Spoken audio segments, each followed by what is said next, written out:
everyone, Novels Wonderland here.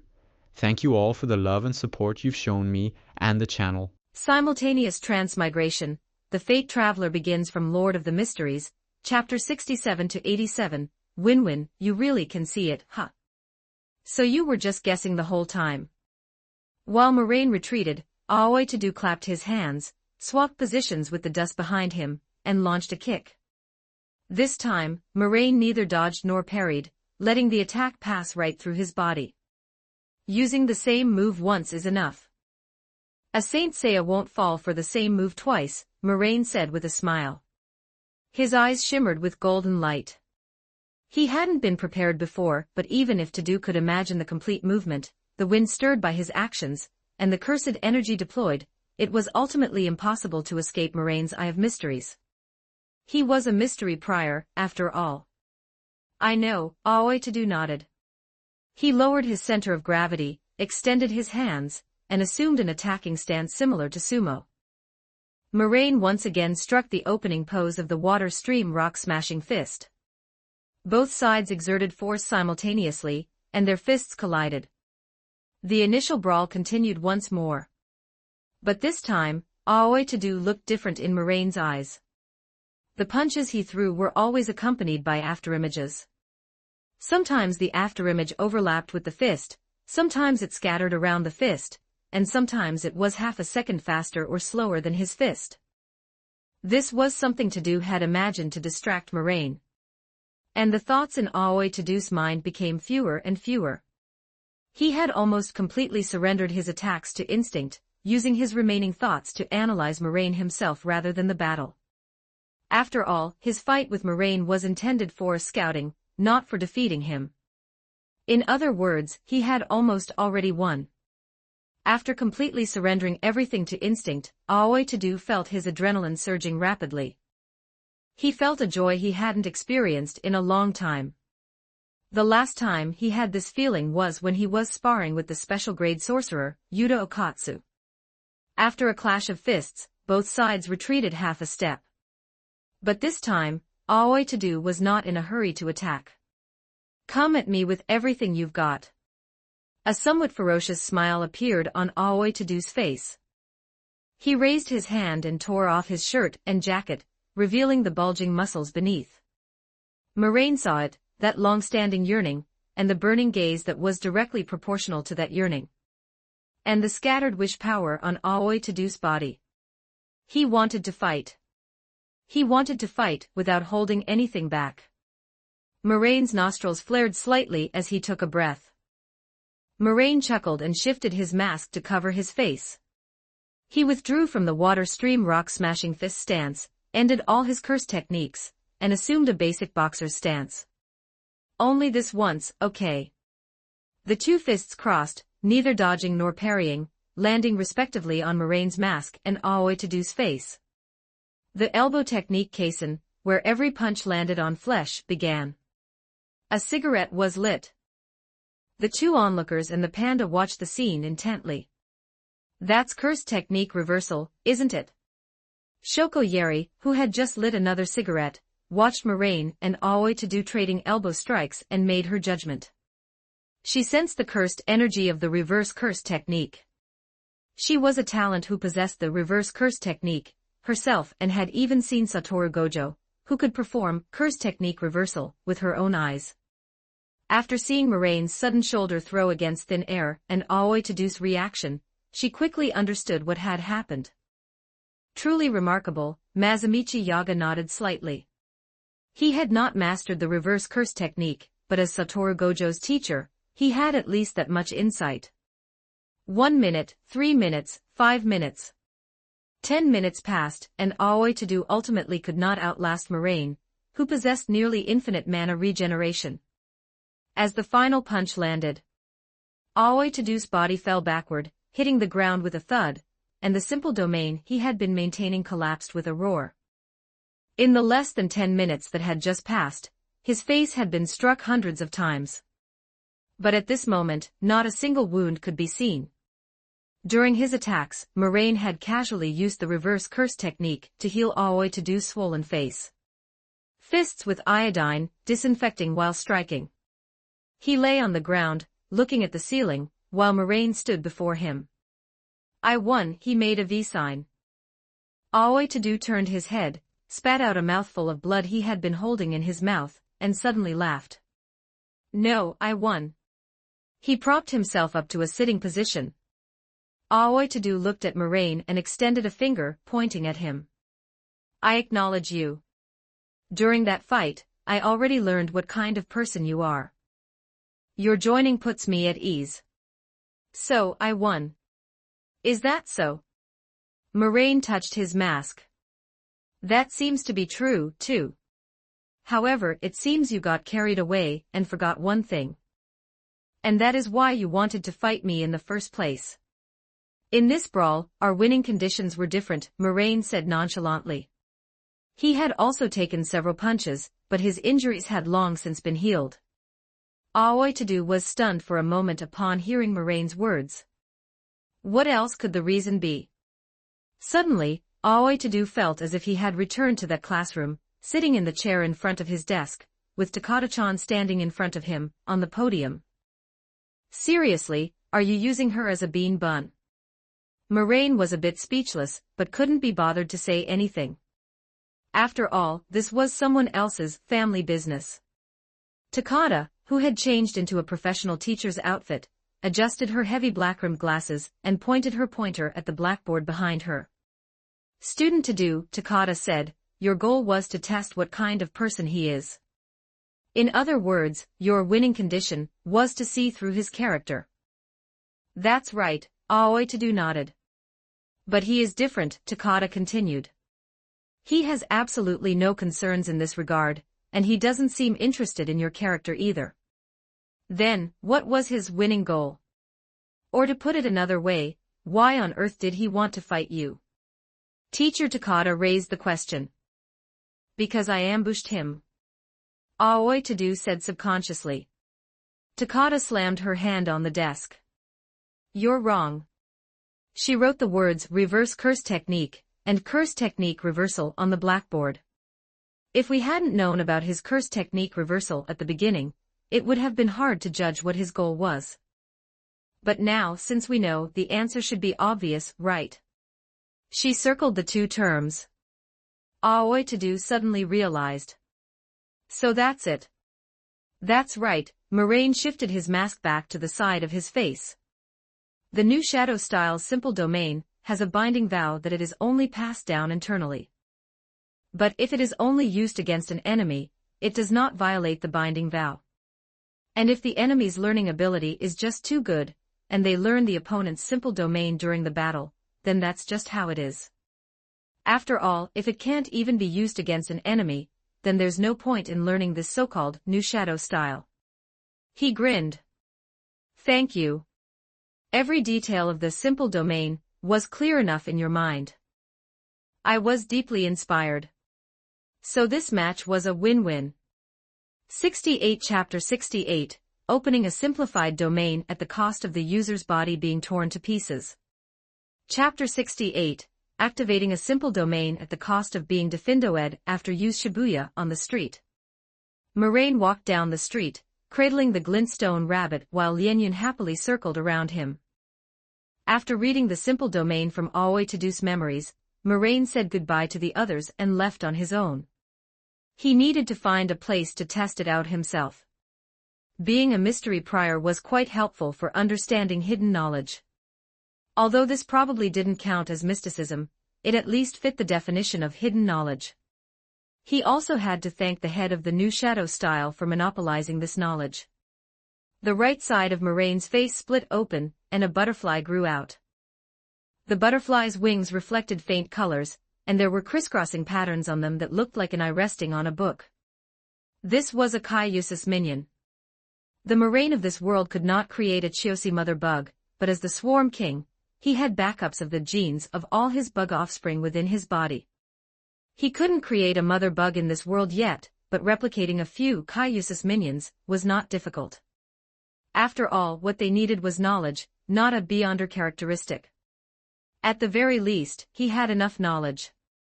Soon, from his face down to his upper body, the skin on his right side split open piece by piece, and butterfly wings grew out one after another.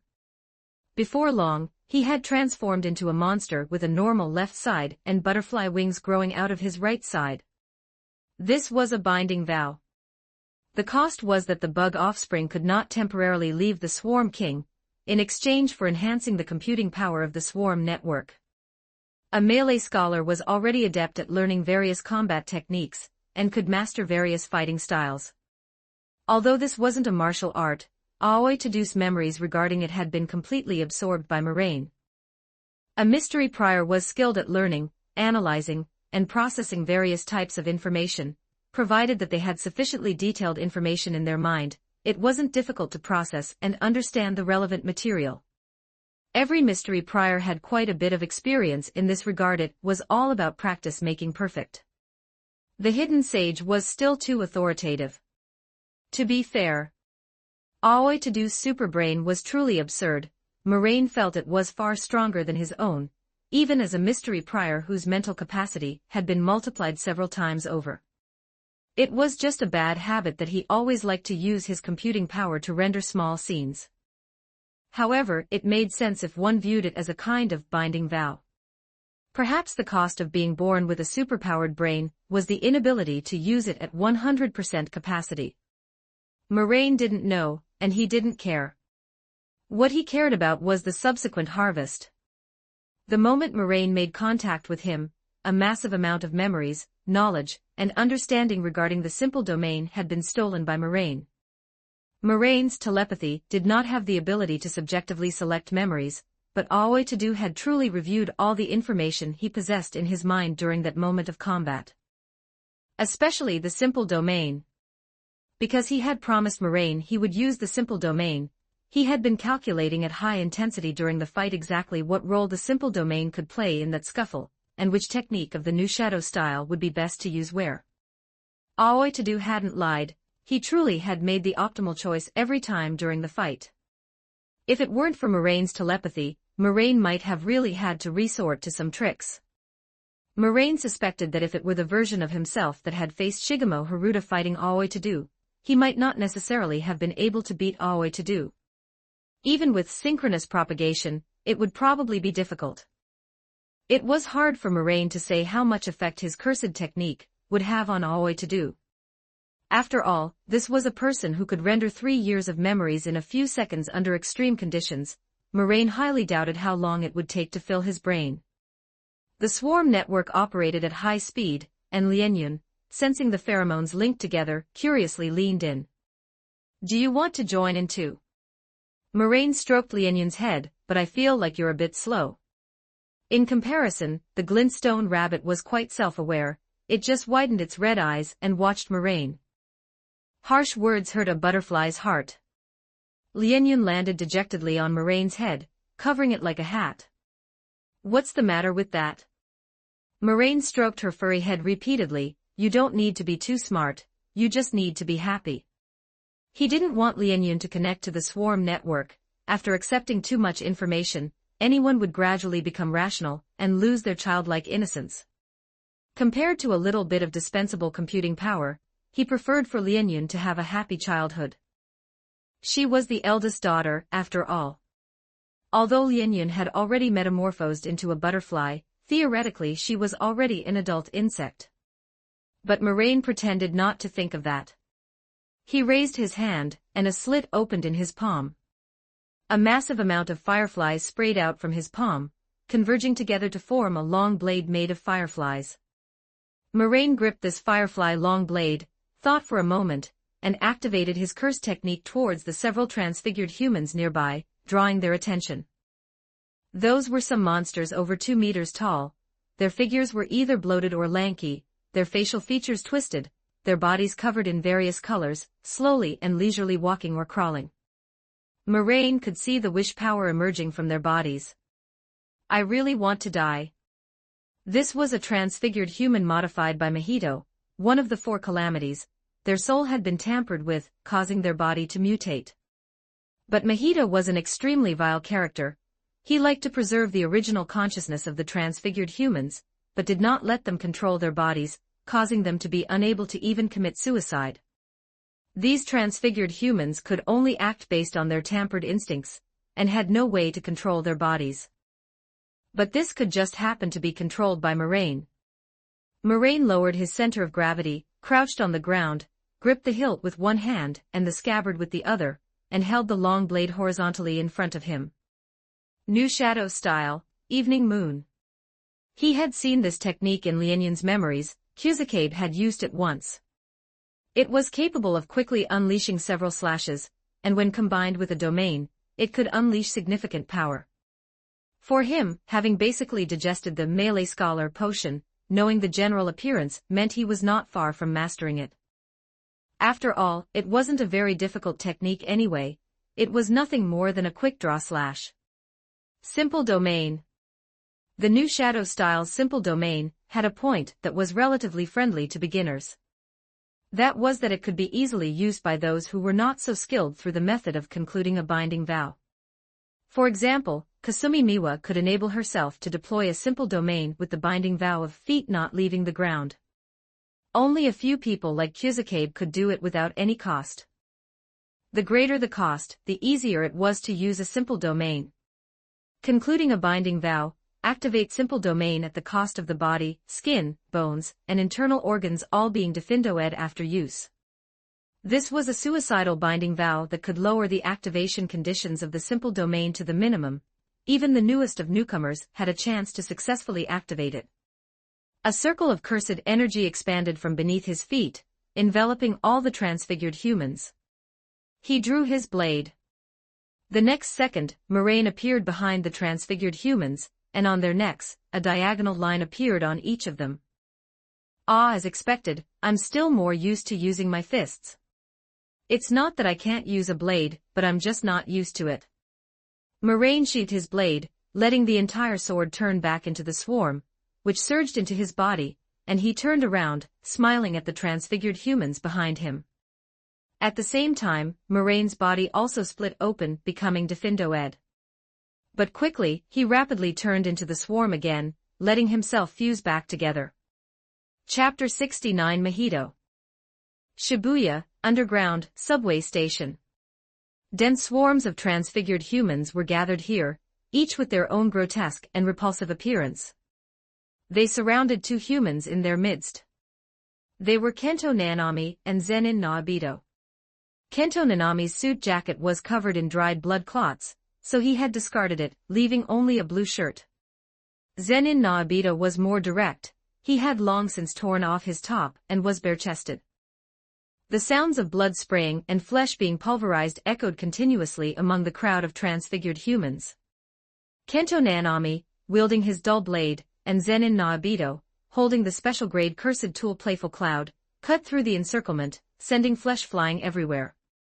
If these transfigured humans were measured by the standards of jujitsu sorcerers, almost none would rank as a Grade 2 curse spirit, most hovered around Grade 3. For two Grade 1 jujitsu sorcerers, facing them was not much different from facing ordinary people. They could even converse with each other while fighting. On one hand, it was truly easy, on the other, it helped alleviate their slightly overstrained emotions. I've enjoyed working with you today, Grade 1 Nanami. Zenin Naobito spun the three-section staff in his hand, easily smashing the head of a transfigured human. I heard you've been saving money, planning to move abroad. Kento Nanami nodded, stepped forward, supported his glasses with his left hand, and swung his right hand forward. He struck the transfigured human's neck at the 7-to-3 ratio point, and the neck was instantly sliced open like tofu hit by a kitchen knife. Having faced a special-grade curse spirit together, their relationship had become quite good. Discussing more personal matters was not out of the question. Where do you want to go? Zenin Naobito also activated his cursed technique, his movements instantly becoming too fast to see. I haven't decided yet, but I think it'll be Kwantan. It's a nice place. The dull blade fell, and the transfigured human was sliced open diagonally. Kento Nanami answered in a low voice. The capital of Pahang, Malaysia. Kento Nanami nodded. It has beaches and the sea. I can build a house by the empty seaside. I have many books I've bought but haven't read yet. I can read them there, page by page. Slowly, Kento Nanami leaned back, dodging the arm of the tall transfigured human that had been transformed into a scythe, and took the opportunity to raise his dull blade, severing its head. The way you say that, it sounds just like the final words of a character in a story before they're written off, ha ha ha. Zenin Naobito laughed so hard his mustache shook uncontrollably. Kento Nanami did not deny it. I'm very tired. I've done enough. Being a jujitsu sorcerer is shit, and the work is shit. After this battle ends, I will leave and never come back. His voice was steady, but his movements became visibly faster. It was clear that his resentment toward his work had been building for more than just a day or two. Is that so? If I had known, I would have turned that previous cursed womb into a cursed tool. Maybe that would have satisfied your wish. I want to stay away from the world of jujitsu sorcerers. Oh, I see. Zenin Naobito understood. After thinking for a moment, he suddenly spoke up. You've blocked attacks for me, right? In that domain. It was only right. Kento Nanami replied simply. Only right. But the head of the Zenin family is very valuable. After all, I'm an old-timer of several decades. Let's say you're worth 10 million yen. That was about 400,000 RMB. You want me to pay? Kento Nanami joked while raising his blade to strike down. Ha ha ha, of course, I'll give it to you. Zenin Naobito laughed heartily as he thrust the not at all sharp three-section staff into the front of a transfigured human's head, and out the back.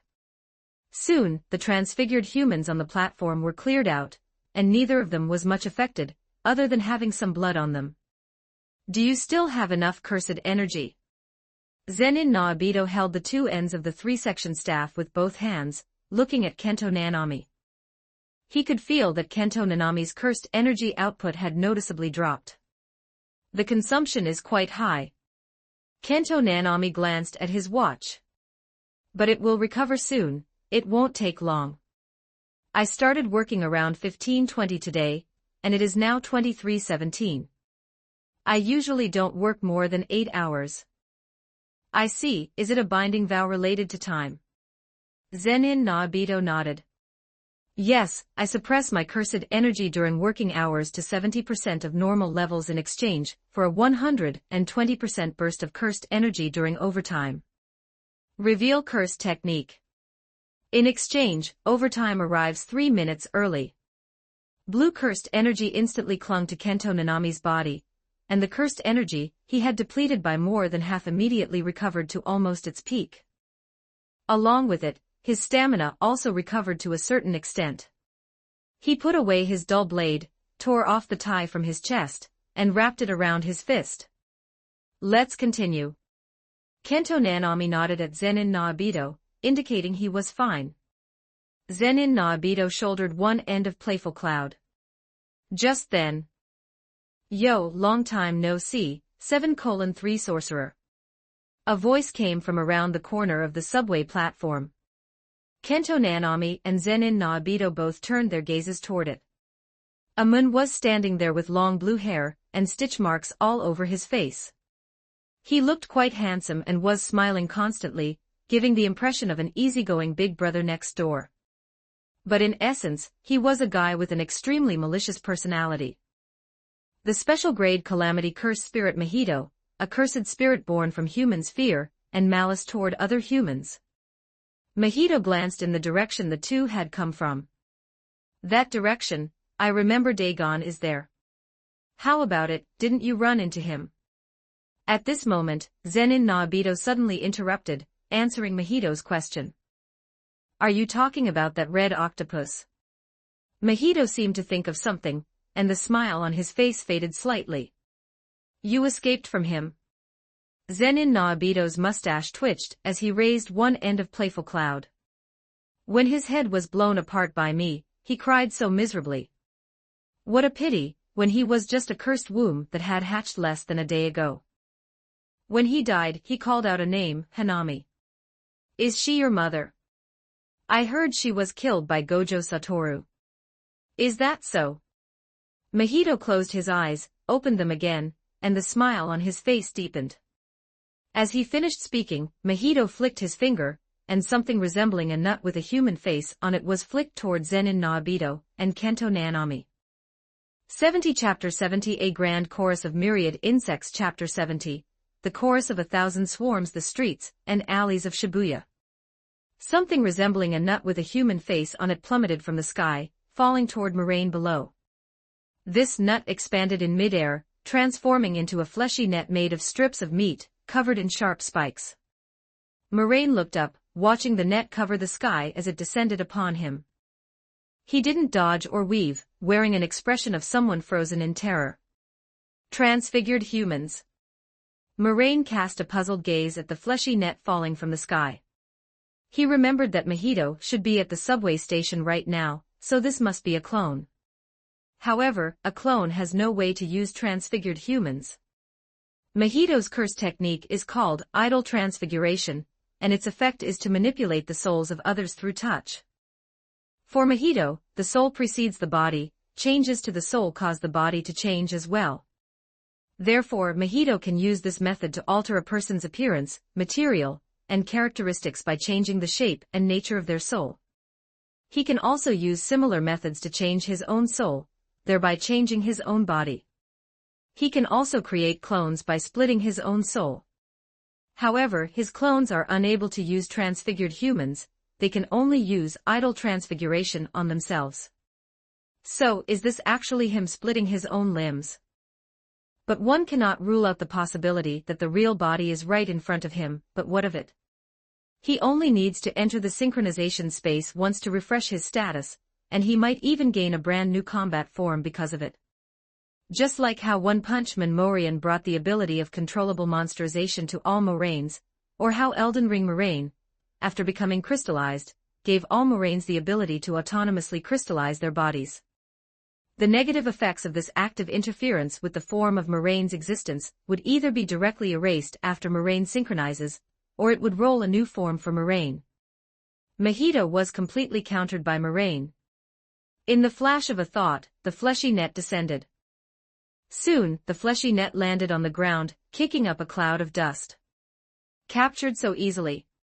A mocking laugh came from above a low building not far away. A Mun was sitting on the building. He had long blue hair and stitch marks all over his face. It was Mahito.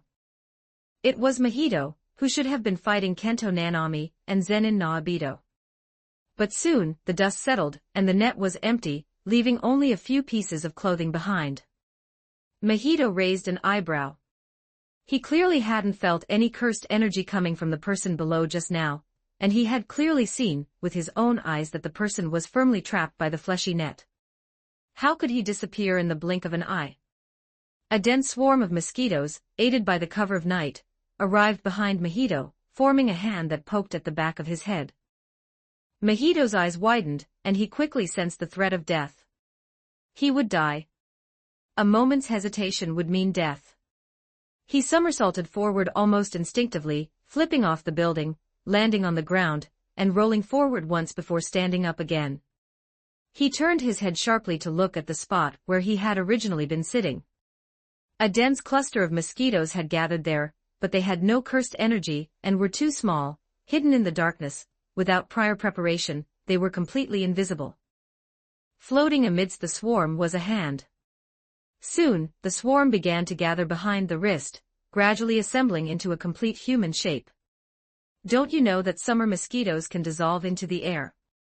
The swarm converged into a complete moraine, with dense bug offspring forming a hooded magic robe as clothing. This is common knowledge. It seems you haven't had the experience of being woken up by mosquitoes in the middle of the night, without being able to find the target. Before this, no mosquitoes had ever come looking for me. Mahito smiled and reached out to touch the fleshy net on the ground. The contact point rapidly fused, and the entire net was immediately absorbed by him.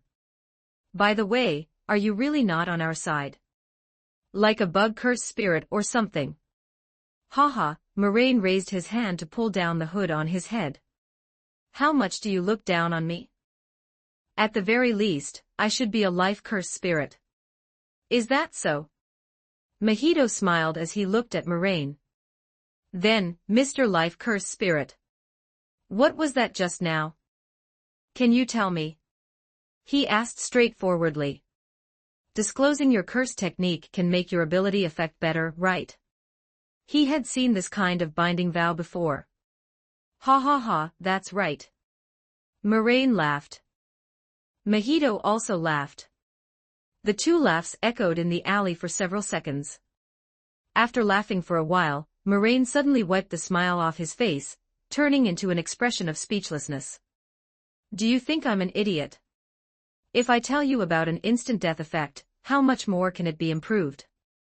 Wait until you guess it yourself, and then I'll tell you. Ah, is that so? That's really a pity. Mahito's left hand rapidly changed, taking on a metallic sheen, and transforming into a machine gun. It used to be that others would dodge him, afraid to let him touch them, but now it was the other way around. So my ability is this disgusting. He aimed the muzzle of the machine gun at Moraine. You want to have a shootout with me? Moraine smiled and held out a hand, extending his thumb and index finger to mimic a pistol, pointing his index finger at Mahito. Blue crystals appeared on his face, neck, and the exposed parts of his arms. Mahito was puzzled for a moment but quickly stopped caring. The machine gun his hand had turned into spun, and fleshy bullets fired from the muzzle, heading toward Moraine.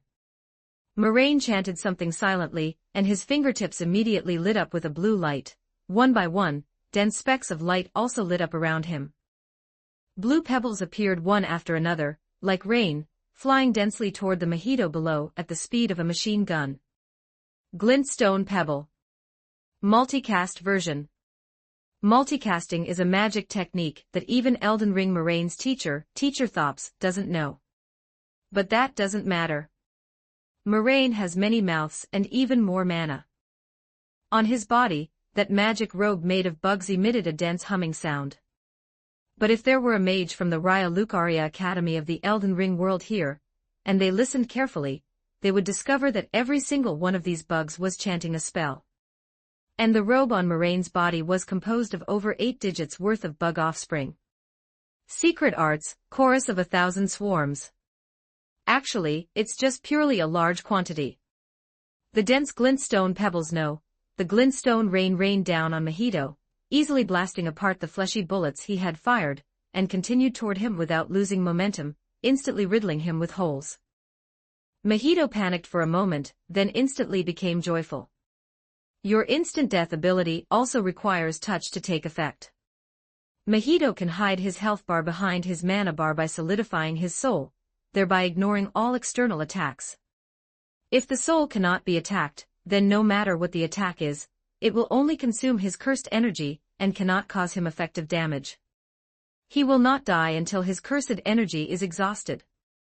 Even if he is crushed into dust, as long as he still has cursed energy, he can recover within seconds. What a disgusting mechanism. Moraine, who needs to be killed simultaneously across all the heavens and worlds to be truly and thoroughly eradicated, held the pistol pose and smiled, saying words that were likely completely lacking in self-awareness. Chapter 71, Ganging Up This alley instantly turned into a firefight scene. Mahito's hands transformed into machine guns, firing continuously at Moraine on the building.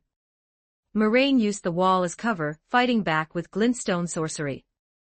Although glintstone sorcery indeed had types that could target the soul, unfortunately, Moraine did not know them.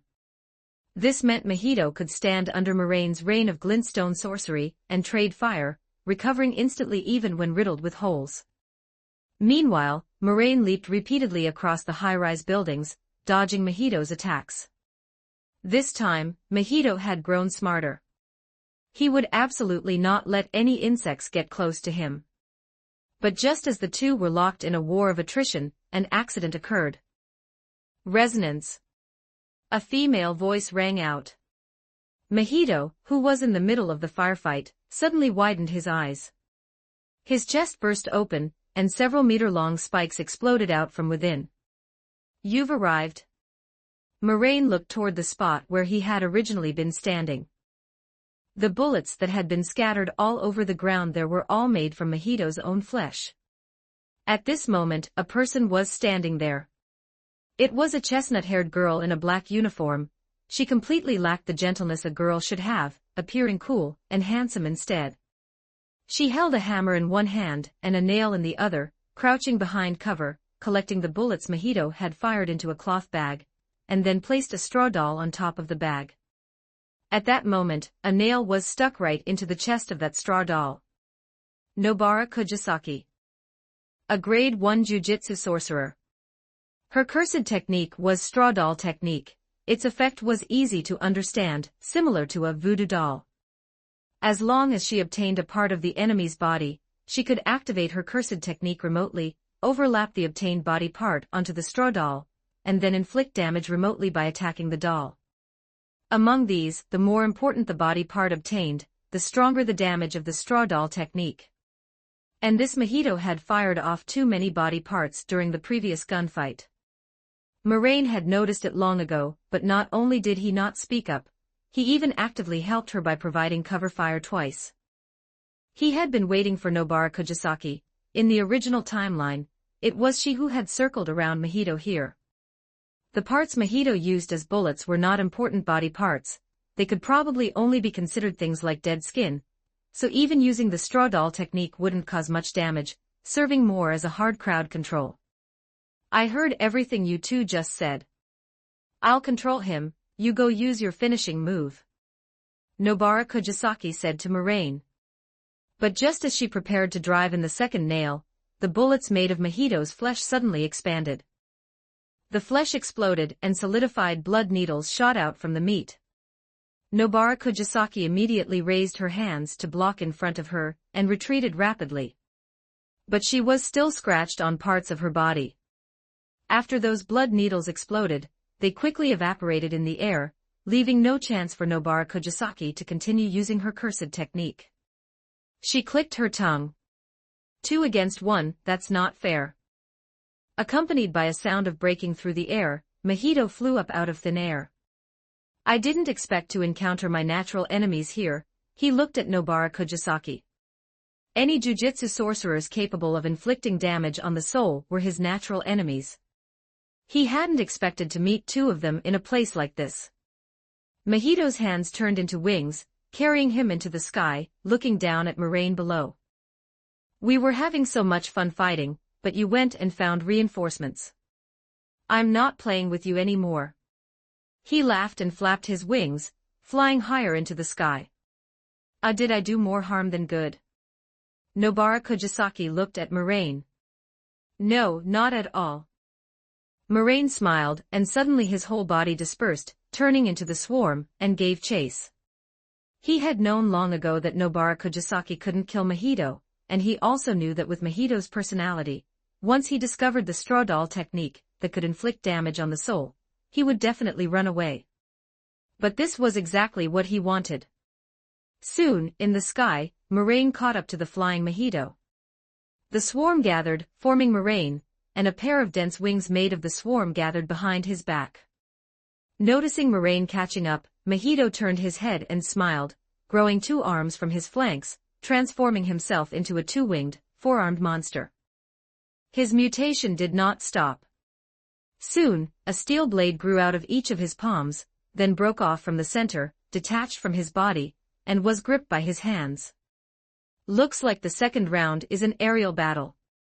Mahito looked at Moraine and said with a smile. This was nearly 1,000 meters in the air, and there were no lights. He had modified his eyes to have night vision, so he could see Moraine very well. But Moraine had no way to modify himself. That's right. Moraine replied with a smile. He raised a finger, and a point of light gathered at the tip. Glintstone sorcery, starlight. The point of light slowly floated to the top of his head, illuminating the area around him. Second round. Meanwhile, on the other side, 5 people were surrounding the battlefield at the subway station. In addition to Kento Nanami, Zenin Naobito, and Mahito who had been there from the beginning, there were also Yuji Itadori and Aoi Tadu who had arrived one after another. Compared to the original timeline, Mahito was now at a clear disadvantage in the current battlefield. He was surrounded by 4 people, and being beaten severely. Originally, he only needed to fight Yuji Itadori and Aoi Tadu, but now, he had to fight 2 more Grade 1 Jujutsu sorcerers who were still in good condition. The subway station had long since collapsed. The group had fought all the way from the 5th basement level to the 1st floor, and then all the way down to the parking lot below the 5th floor. Whether it was the subway underground or the shopping mall above it, everything had long been beaten into rubble. An entire building was almost demolished by them. The crisp sound of clapping would ring out every 2 seconds. With the assistance of Aoi Tadu's curse technique, the 4 of them ganged up on Mahito's main body, with a swap occurring on average every 2 seconds. Person to transfigured humans, person to buildings stained with cursed energy. Zenin Naobito, who could forcibly control the enemy for 1 second, and Aoi Tadu, who could continuously swap positions, coordinated to constantly output control. And Kento Nanami and Yuji Itadori, as the damage dealers, carried out weakness strikes and direct strikes against the soul, respectively. These 2 were the record holder for consecutive Black Flash uses, and the future King of Black Flash.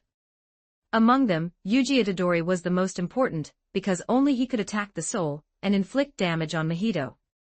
Furthermore, because the King of Curses, Sukuna, existed within Yuji Itadori, Mahito could not deploy his domain against them. As long as he enveloped Yuji Itadori within the range of his domain, the fickle Sukuna would kill him. These 4 joined forces, almost beating Mahito to death right here.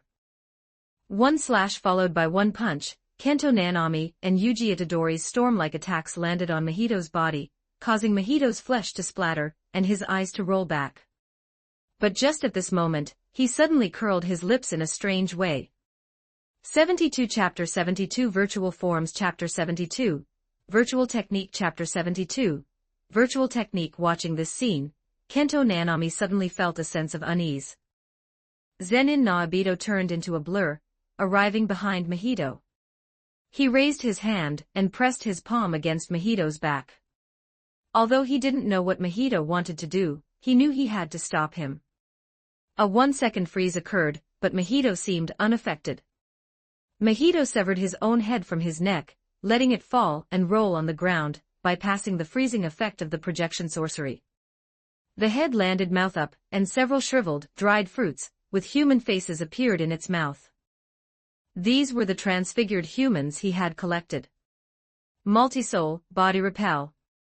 The transfigured humans expanded rapidly in his mouth, turning into massive meat snakes. These meat snakes had no eyes, only huge mouths at their front ends. Each could easily coil around a skyscraper and crush tall buildings.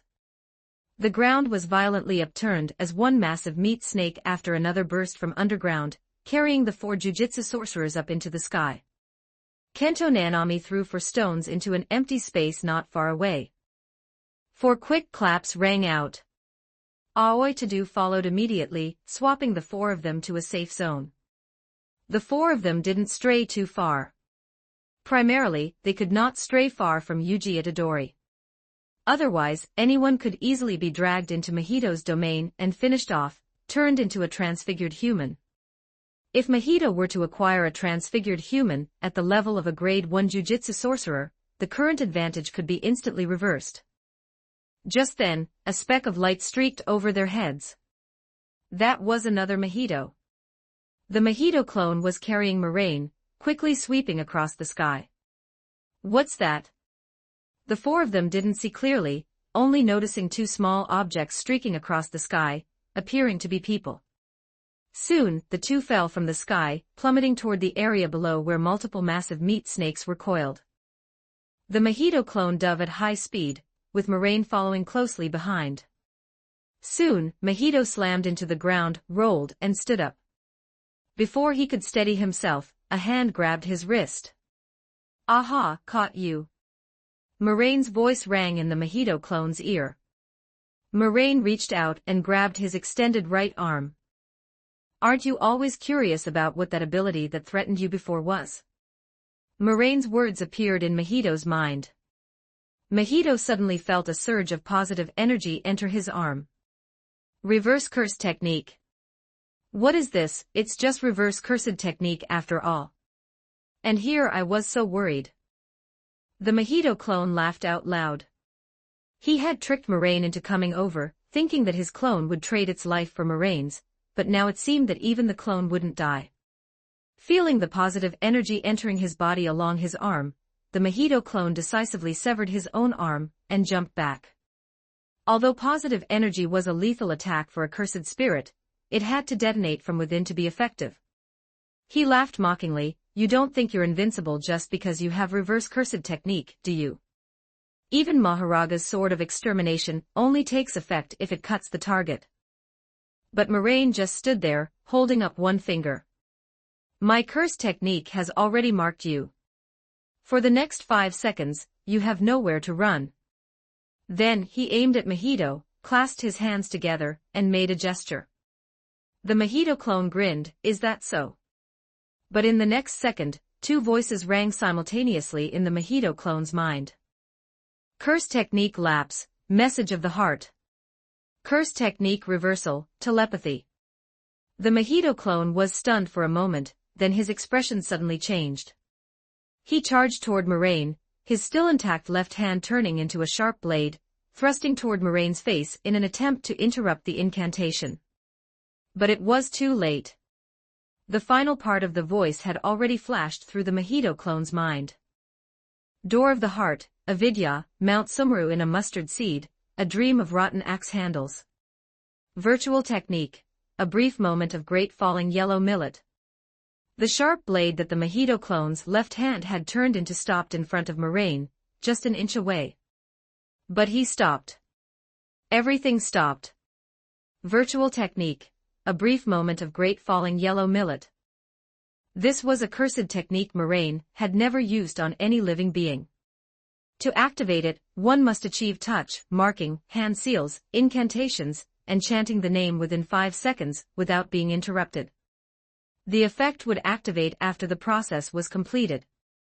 After the incantation ended, the target had to ensure they absolutely possessed no consciousness for the next second. They had to physiologically lose the ability to think. The entire technique would only last for less than a second, so one only needed to lose consciousness absolutely during this second to avoid being affected. But if that failed at this moment, time seemed to stand still. In the eyes of the mojito clone, everything was frozen. He felt his thoughts being stretched out further. This feeling was strange, he couldn't describe it. It was as if his memories were stuck in this second, unable to move forward. But his mind was, paradoxically, incredibly clear. The expression on his face was half mockery, half astonishment, not yet having fully shifted. However, he had now guessed what might happen in the future. No way, his thoughts kept splitting. Every time he got closer to the next moment, his speed would slow down a bit. Time passed bit by bit, and the mojito clone maintained his initial posture, standing in place, motionless. 1 day, 2 days, 3 days during this time, he didn't feel tired at all, and even his eyes, which remained open, felt no soreness. He was just standing here, just alive. The mojito clone kept reminding himself in his mind. This curse technique cannot last forever. What was that theory humans had? There is no such thing as a perpetual motion machine in this world. Maintaining this cursed technique requires energy, and energy will eventually diminish. The mojito clone kept comforting himself in his mind. Over and over again. A month passed, he was still standing there, his consciousness turned into a cage, imprisoning him in the present. He wouldn't get thirsty, wouldn't get hungry, couldn't feel pain, and couldn't feel fatigue. He couldn't feel any external stimuli. He kept fantasizing about how to torture Moraine after getting out, fantasizing about making Moraine pay back his sins tenfold, hundredfold. And the original body. To kill Moraine, he actually let him become bait, letting him be tortured here for so long. He kept imagining a year passed, and the mojito clone couldn't even continue fantasizing. Because, within this year, he had already thought about everything he could think of over and over countless times. Without any external stimuli interfering, his mind should have first collapsed, then fallen silent, and finally completely disintegrated, giving up thinking entirely. But his consciousness remained clear, because there was still a small distance between him and the next moment of collapse. The second year, the fifth year, the xth year, the 100th year, he could no longer tell how many years he had existed here. The time he had existed in this infinitely stretched moment had long since far exceeded his own lifetime. The various fantasies in his mind had already been gone over again and again. He had fantasized about being Hanami, Jogo, Dagon, fantasized about being the king of curses, Ryam and Sukuna, fantasized about being a human, fantasized about being a cat, a dog, a fish, or even a blade of grass. Calling it fantasy wasn't accurate, it should be hallucination. His mind had long reached its limit, and was no longer under his own control. However, he didn't know if it could be considered good news. Just like a guess he had long forgotten, Moraine's virtual technique would not last eternally. After who knew how many years, he finally arrived at the present from the past. He finally collapsed, as he had wished. Chapter 73, Soul Transfiguration. The sharp blade clone Mahito thrust forward passed right through Moraine's head, but Moraine had turned himself into the swarm, easily dodging the attack. Clone Mahito passed straight through the swarm-formed Moraine, and then collapsed onto the ground. His spirit was completely erased, leaving nothing behind. Meanwhile, the laughter of the real Mahito echoed from the other side of Moraine. I finally tricked you into coming over. So far from Sukuna's vessel. Coming straight to my side. After fighting the clone for so long, I had already guessed that you didn't have a domain expansion. Since that's the case, even though either of us could kill the other if we touched, as long as I activate my domain expansion, my sure-hit curse technique will hit you instantly. The only thing that could stop me from using domain expansion is Sukuna, yet you left Sukuna's vessel far behind. So what will you do now? What will you do? A twisted smile appeared on Mahito's face. He made a gesture, opened his mouth, and tiny hands appeared inside, forming a hand seal. Domain expansion, self-embodiment of perfection. A pitch-black palm as tall as a person appeared behind Mahito, and another identical black palm appeared on each of his sides. The hands closed together, instantly enveloping Moraine. After the two rushed into the large pit, Aoi to-do reacted within 2 seconds, quickly picking up a stone and throwing it toward Mahito, hoping to get the stone near Mahito before he used domain expansion, thus bringing the Sukuna inside Yuji Itadori into the range of the domain. But Mahito's movements were faster, simultaneously initiating the 3 stages that should have been sequential, chanting incantations and forming hand seals, manifesting the innate domain, and activating the curse technique. This was a technique he had achieved only after experiencing Black Flash and entering an awakened state. The stone in Aoi to-do's hand had only flown halfway when the domain already enveloped Moraine. The surrounding environment was replaced by another space in the next instant. In the dim space, there were hands everywhere, hands grasping hands, woven into a massive cage. Since you like bugs so much, why don't you become a real bug? Idle transfiguration. As the domain formed, Mahito activated his cursed technique, and then dispelled the domain. Having experienced having his domain broken from the outside once before, this time, Mahito would not give anyone else the chance to break the shell of his domain. 2-second domain expansion. In the next instant, the domain vanished, and the two returned to reality. The stone in Aoi to-do's hand landed at Mahito's feet just at that moment. Unfortunately, there was no longer any need to swap Yuji Itadori over. Farewell. By the way, I really hate you, Mahito said to Moraine with a grin. After speaking, he stopped paying attention to Moraine, and turned to face the others on the other side. Behind him, Moraine's body began to twist and swell, his features deforming, twisted into a bug-like monster. He had obtained a special-grade transfigured human. A special-grade transfigured human, who possessed a cursed technique, and could kill anyone with a touch. The swollen and twisted Moraine entered the synchronization space. Inside the space, there was only Honkai Star Rail Moraine. Wow, what kind of state is this?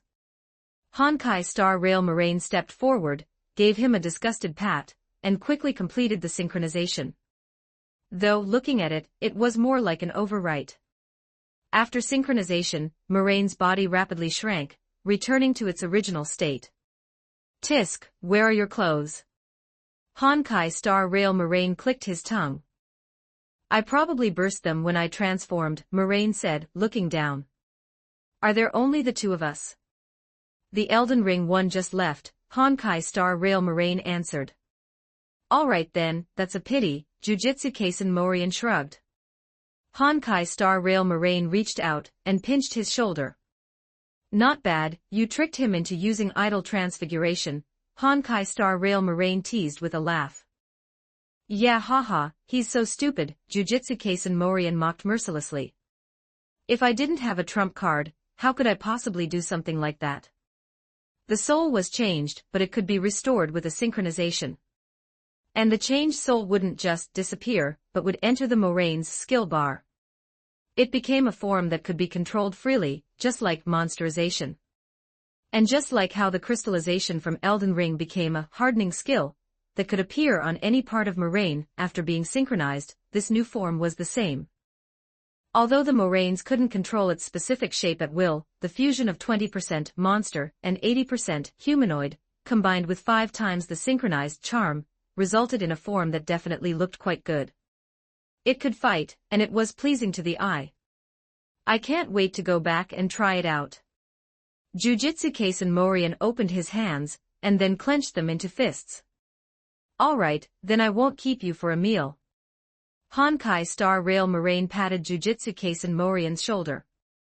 You don't even have any food here. Jujutsu Kaisen Morian rolled his eyes at him. Farewell. By the way, I really hate you. This was the last thing Mahito said to Moraine, after his idle transfiguration hit him. He turned his back on Moraine, and looked up at the people above, letting out a mocking laugh. A special grade transfigured human. Clearly, the winds of victory were blowing from behind him. But I'm sorry, I already have people I hate, so I cannot accept your hatred. A voice came from behind Mahito. The voice was slightly low, somewhat heavy, as if it were coming from heavy armor, and it was mixed with a bit of noise, like the chirping of insects or electronic sounds. Mahito turned his head in confusion. He had clearly hit him. A fist landed solidly on Mahito's face.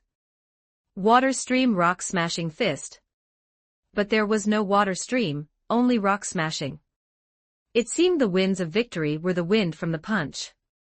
Mahito was hit in the face and flew backward at a speed that was almost like teleportation, smashing into a wall behind him. This punch stunned Mahito completely. It wasn't just because the punch was sudden, but because it had actually struck his soul directly. It gave him a concussion on the level of the spirit. I really like this state. Thank you. Moraine's voice resonated directly in the depths of his heart. A few seconds later, Mahito finally recovered, struggling to focus his gaze as he looked at the slowly approaching Moraine. The current Moraine was completely different from the disgusting bug design Mahito had intended for him. What entered his eyes was a helmet with insect elements, a V-shaped decoration on the mask resembling upward-pointing antennae, eyes similar to the compound eyes of an insect, exoskeleton-like armor, leather clothing, long boots, gloves, and a cape with butterfly wing elements. In Mahito's eyes, the current Moraine's soul and body were overlapping with each other, the contradictory states of the body wrapping the soul, and the soul covering the body existed simultaneously, making it impossible to distinguish which was inside, and which was outside. The punch that had hit him just now was both Moraine's body and Moraine's soul. 74 Chapter 74 Leaving Chapter 74 Departure. Moraine held a mask in his hand and slowly approached Mahito. This was his mask of elation, which had been pushed off because of the helmet that had appeared on his head. Aha, really lost face. Perhaps I should prepare a belt for myself, Moraine said, looking at the mask in his hand. Suddenly, the mask rapidly deformed, turning into a buckle that looked a bit like a graphics card. Moraine chuckled twice, placed the buckle at his waist, and belts rapidly grew from both sides of the buckle, wrapping around his waist. Kamen Rider. An electronic sound rang out in the air. He looked at Mahito. You seem to want to turn me into a bug. Not bad, though we are usually more accustomed to calling this a Kamen Rider. A few claps rang out, and several people appeared one after another beside Moraine. Kamen Rider? Yuji Itadori pointed at Moraine. Heh, Moraine pressed 2 fingers against his brow. Cool, right? He pointed at Mahito with his other hand. My stylishness level is now far superior to that guy's. In front of me, he is nothing but a pathetic weakling. With the sound of flapping wings, a butterfly larger than a human head landed on Moraine's outstretched hand. By the way, don't you need to finish him off? Yuji Itadori reached out and pointed at Mahito, who was embedded in the wall not far away. He looks like he's about to enter his second phase. Mahito, who had been smashed into the wall, moved, raised his hands, and pressed them against his face. His eyes peeked out from between his fingers, staring fixedly at Moraine, his eyes bloodshot. Damn it. Damn it, damn it, damn it. My natural enemy has actually increased by 1, and it's one I created with my own hands. He felt his own heartbeat, his hands pressing harder and harder. In the moment of near death, he seemed to perceive the true core of his soul. Moreover, with Moraine as a demonstration before him, he felt he could do something similar. As long as he activated idle transfiguration on himself once, he would be able to. Don't even think about it. A steel nail was driven into Clone Mahito's head. Resonance. Several 1-meter-long steel nails immediately burst out of Mahito's head, piercing through his head while also skewering his hand. Yuji Itadori looked back in surprise at the corpse of Clone Mahito, which was still breathing but mentally dead. Nobara Kujisaki, brought over by Lienyun, gave a peace sign. Then, taking advantage of the fact that Mahito hadn't broken free, she drove a few more nails into the corpse of the clone. The effect of straw doll technique depends on the importance of the body part obtained. And a clone possessing 1/2 of Mahito's soul is undoubtedly the most valuable thing, almost equivalent to the main body. All right, stop nailing him, don't accidentally hit me later. Moraine walked up to Mahito and waved his hand behind him. The cursed energy nails that had appeared on Mahito's face had dissipated by now. Moraine raised his foot, clad in an exoskeleton boot, and stomped hard on his face. Although I'm grateful for the new form you've brought me, you really wanted to kill me, right? Once, twice. Moraine lifted his foot and stomped down again and again, driving Mahito's face into the wall. However, considering you gave me this good thing, I'll grant you a stroke of fortune. If it's only a clone, the main body will be at a big disadvantage, right? That's tens of millions of years of contemplation. If you can make it out alive, you'll definitely become a god, right? By then, let alone touching the core of your own soul, even touching the core of this universe wouldn't be impossible. That's an opportunity, mind you. I don't show that to just anyone. Soon, he stopped, maintaining the posture of his foot stomping on Mahito's face. How about it? He ground his foot against him. Mahito tremblingly raised his hand and gripped Moraine's ankle. Transfiguration. He attempted to use idle transfiguration once more to shut down Moraine's current form. The carapace on his body didn't belong to external objects like real armor. It was no different from the flesh itself, so as long as he touched it, he could use idle transfiguration, as long as he touched Moraine's soul. There was no way to touch the soul. As for Moraine now, the flesh wrapped the soul, and the soul covered the flesh. When Mahito wanted to exert influence on Moraine's soul, all he could touch was the flesh wrapped around the soul. What a pity, it seems you have no way to use idle transfiguration on me.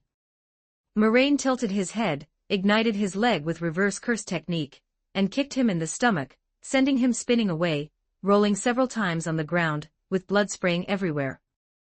Subsequently, he clasped his hands together once more and recited an incantation.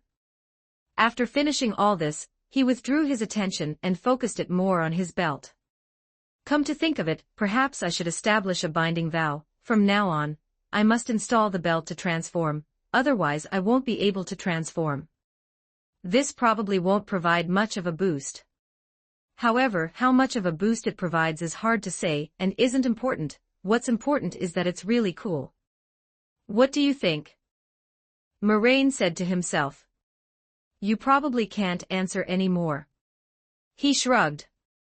If viewed from a practical perspective, I wouldn't suggest doing so, a somewhat slow, leisurely voice rang out, but if it's purely out of preference, this is indeed a good binding vow. Ha ha, right. Moraine looked up, following the voice. It was a man with a bun hairstyle, wearing a half-length kasaya, and with stitches on its head. Kenjaku, a jujitsu sorcerer from 1,000 years ago, whose curse technique is brain swapping, allowing it to forcibly occupy others' bodies and use their cursed techniques. And the body it is currently using is named Geto Suguru, whose curse technique is cursed spirit manipulation, which can turn cursed spirits into cursed spirit orbs, swallow them, and then control them. It ignored the surrounding jujitsu sorcerers, who were eyeing it covetously, and walked into the middle of Mahito's 2 corpses, as if no one else was there. The brain is broken, but fortunately it doesn't affect the cursed technique. It said, simultaneously raising its hand. The 2 corpses were immediately attracted by a peculiar domain, rotating and being sucked into its hand, turning into a fist-sized orb. A clapping sound rang out. Kenjaku swapped positions with a stone, and arrived at the center of the encirclement of 4 Grade 1 and Semi-Grade 1 Jujitsu sorcerers. Aoi Tadu had originally intended to swap the cursed spirit orb in Kenjaku's hand, but he hadn't expected that this orb was actually one with Kenjaku. However, the other 3 reacted just as quickly. Zenin Naobito's palm struck Kenjaku's back, and a fist and a blade fell towards its head respectively. Kento Nanami's blunt sword was caught by a giant palm covered in eyes. This arm exerted force and swung, sending the 4 people surrounding it flying. Kenjaku was not frozen. It successfully performed 24 preset small movements within 1 second after Zenin Naobito's hand landed on it. It chuckled, opened its mouth, and swallowed the cursed spirit orb. Having swallowed the cursed spirit orb belonging to Mahito, Kenjaku looked in the direction of Moraine. I thought you would stop me, unknown special grade. Aha, so I really am a special grade already. Moraine laughed and pointed at himself. This is an acknowledgement from a 1,000-year-old relic, so I will proudly accept it. 1,000 years, you know quite a lot. It smiled. So, what are your thoughts? Are you going to stop me? Moraine looked around and saw several jujitsu sorcerers arriving one after another. No, I don't intend to stop you.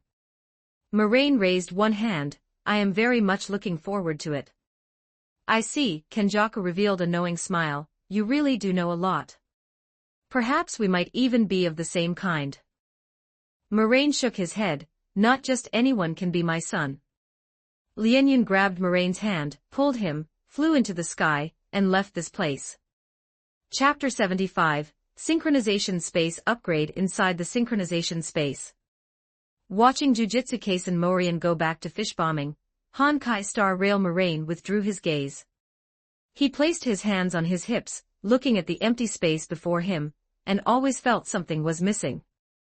It was too empty. It would be better if there were a few more tables and chairs, he said. They don't need to be as pretentious as Klein's.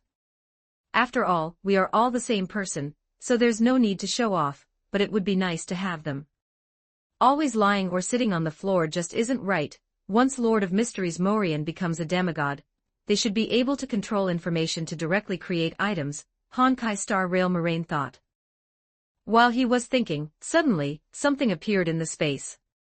It appeared out of thin air, without any special effects, just appearing directly in front of him. It was a round table, and a few back chairs commonly found in restaurants. Honkai Star Rail Moraine blinked.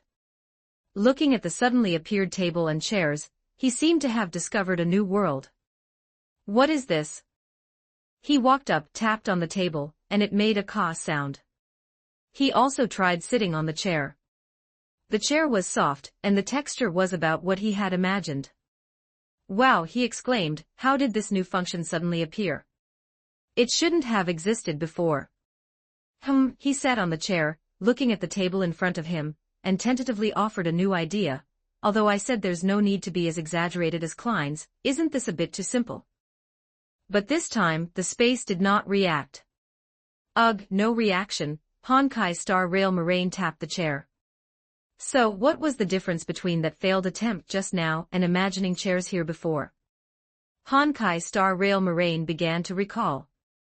He didn't seem to have given enough intense intent. So he began to calm down and carefully depicted the things in his mind. He didn't know how much time had passed. The space rippled slightly again, and two more people walked into the space, one after another. The former was wearing a loose dojo training uniform, while the latter was wearing a very stylish long trench coat. He was also wearing sunglasses.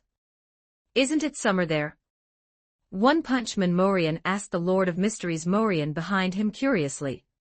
It's almost September and Tinjin City is close to the north, so it's already starting to cool down, Lord of Mysteries Morian replied. Besides, I can actively lower my perceived temperature, so I don't have to worry about getting heat stroke. While chatting, the two suddenly saw light coming from not far away. Lord of Mysteries Morian asked in confusion. There was absolutely no light here. The fact that the Moraines could see each other was purely metaphysical, and had nothing to do with science. But now they actually saw a light. Is a newcomer here? The newcomer is a light. The two curiously approached, and then they saw a room. It was a room that wasn't particularly wide, with a wooden floor, roughly the same size as a normal hotel single room, containing only a single bed, a table, a set of chairs, and a wardrobe.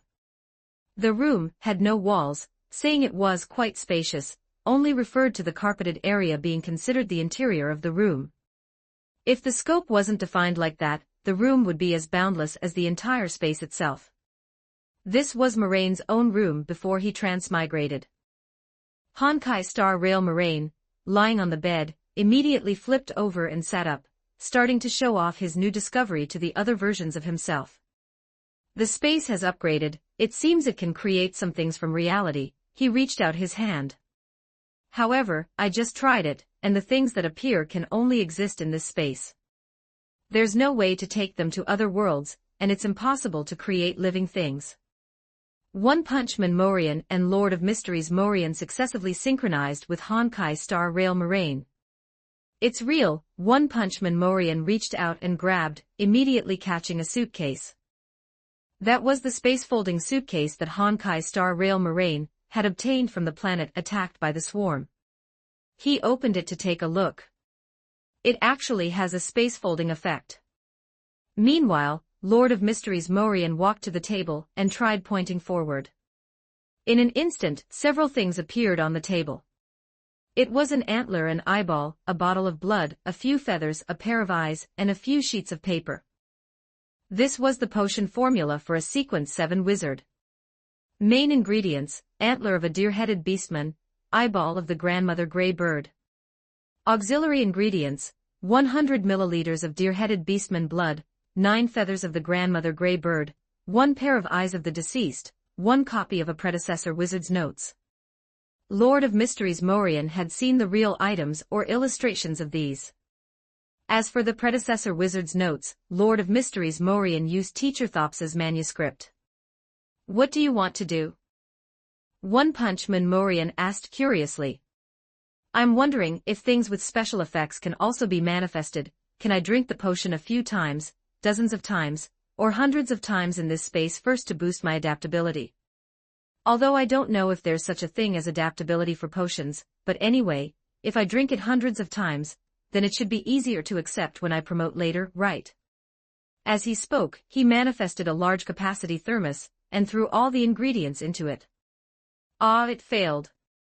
Honkai Star Rail Moraine, who had leaned in to watch, made a sound of regret. Inside the thermos, all the items were soaked together, but they had not fused with each other. The potion's appearance should have been a mass of dark green pus with floating gray flocculent matter. It failed. Is it that this space cannot manifest beyond her characteristics? One Punch Man Morian also leaned in, looking curiously. It's also possible that I haven't truly come into contact with these things, having only seen the illustrations, So what was manifested is just another thing that looks similar on the outside, Lord of Mysteries Morian said, resting his chin on his hand. It's also possible that teacher's manuscript doesn't meet the standard of predecessor wizard's notes. Honkai Star Rail Moraine also offered a guess. Wow, that's very unappreciative. One Punch Man Morian draped his arm over Lord of Mysteries Morian, synchronizing in the process. Exactly, Lord of Mysteries Morian nodded in agreement. Although none of the Moraines present had truly come into contact with Teacher Thops, the synchronization was 100%. Elden Ring Moraine had established a good enough relationship with Teacher Thops, so all the Moraines had also synchronized this sense of goodwill. Now, Teacher Thops was probably the wizard with the strongest backing in the entire Raya Lucaria Academy. Speaking of which, Elden Ring me seems to have just left. One Punch Man Morian searched through his memories. Is he really planning to walk to the Weeping Peninsula? Oh, he got a horse. He quickly found the information he wanted in his memory. Elden Ring Moraine bought a horse from a wandering merchant. It was quite expensive, costing 5,000 runes, but he could earn enough runes by casually slaughtering a few monsters. Anyway, he hadn't learned how to convert runes into power yet, so if he used them, he didn't feel bad about it. Yo, it's a spirit steed, no wonder it cost 5,000 runes, Lord of Mysteries Morian commented. However, that horse doesn't run as fast as he flies himself, so the time to reach the destination is probably going to be delayed again. 76 Chapter 76 Pollution Chapter 76 Contamination Chapter 76 Contamination.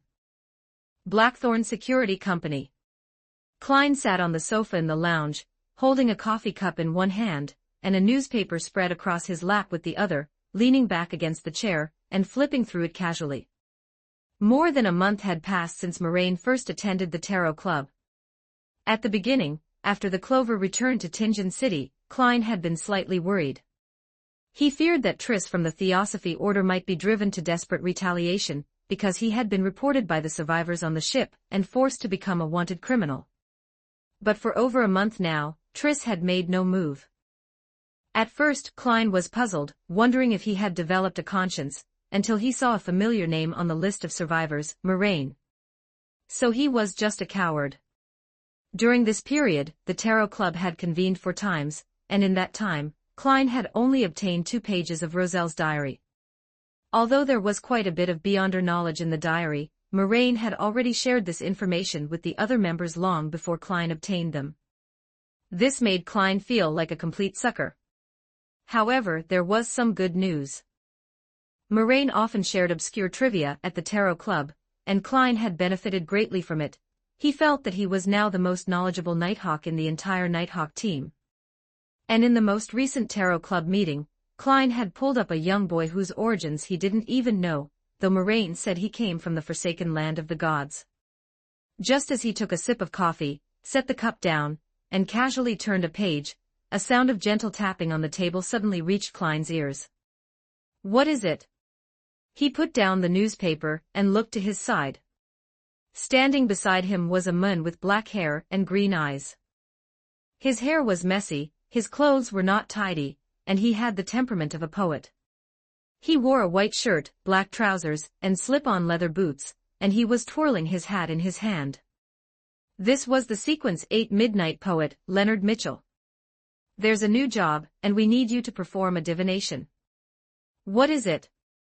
Klein put down the newspaper and coffee. Take a look at this. Leonard handed over a file folder. This was Blackthorn Security Company, the headquarters of the Tinjin City Nighthawks, so there was no need to worry about any confidentiality protocols. Quite a few lunatics have appeared in the East Borough recently, Leonard said, holding an apple in his hand and taking a bite as he spoke. We need you to divine whether this involves any Beyonder factors. It's actually quite normal for lunatics to appear in the East Borough. It doesn't necessarily involve Beyonder factors. It could just be an encounter with a cult, Klein said, giving his guess as he opened the file. He had been to the East Borough and had seen the scene there. The people there lived in oppression and pain, and could collapse at any moment, turning into lunatics or mentally ill patients. If someone were to guide them or start a cult, they wouldn't need much effort to beguile a large group of people. No, no, no, it's not what you think. Leonard shook his head, took another bite of the apple, and tilted his head, signaling for Klein to take a look for himself. Klein took the documents out of the file folder and glanced at them. The more he read, the stranger his expression became. "Air-5 philosopher," he said in disbelief. "Yeah, they've all become lunatics pursuing philosophy," Leonard nodded. "Some of them have turned into quiet statues, while others have become frenzied, raving lunatics," Leonard explained.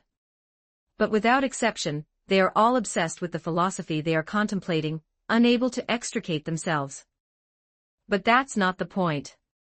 Theoretically, it's not incomprehensible for people who have studied philosophy until they're foolish to end up like this, but the point is their identities." Leonard pointed at the documents. "Thieves, vagrants, gangsters," Klein flipped through the items in his hand one by one. Soon, he turned to the photos. He frowned and held the photo a little further away. Some of those people were bloated, some were shriveled, some were rotting all over, while others were covered in all sorts of pits and craters. "This doesn't even need divination anymore," he waved the file in his hand. "If this doesn't involve beyonder factors, I'll eat this file on the spot." "That's what I thought too." Leonard finished the apple in the last 3 bites, tossed the core, and wiped his hands with a tissue.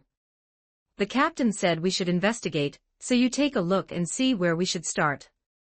"No problem." Klein didn't decline and nodded. He brought the file in his hand closer and flipped through it. "The victims are mainly concentrated in the East Borough, mostly gangsters, so we'll start our investigation from the East Borough and go to several places where East Borough gangsters frequently gather." As Klein spoke, he took out a 1-penny coin and performed a divination, confirming the accuracy of his previous deduction and confirming that this matter indeed involved beyonder intervention. "The public security in the East Borough has improved quite a bit recently. Those curly-haired baboons have been unusually well-behaved lately for some reason." Leonard shrugged. "It might be due to the influence of this incident," Klein guessed, randomly pulling out a piece of paper. "Matport, let's go with this one," he said. Matport, located at the eastern port of Tianjin City, was one of the most famous seaports in the central part of the Lone Kingdom.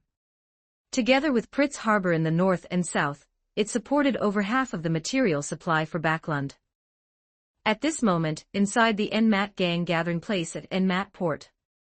Having just left the synchronic space, Moraine was sitting on a high-backed chair formed by the swarm, his left hand extended forward, pulling the hair of a Highlander.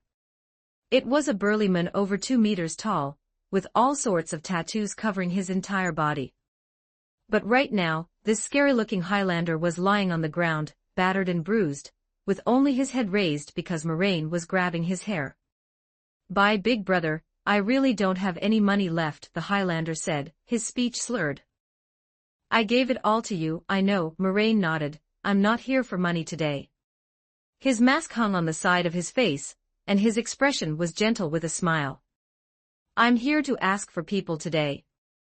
The Highlander's eyes widened to their maximum, but he didn't dare to say anything more. Moraine raised his other empty hand and waved it, his voice appearing in the minds of all the shivering gang members.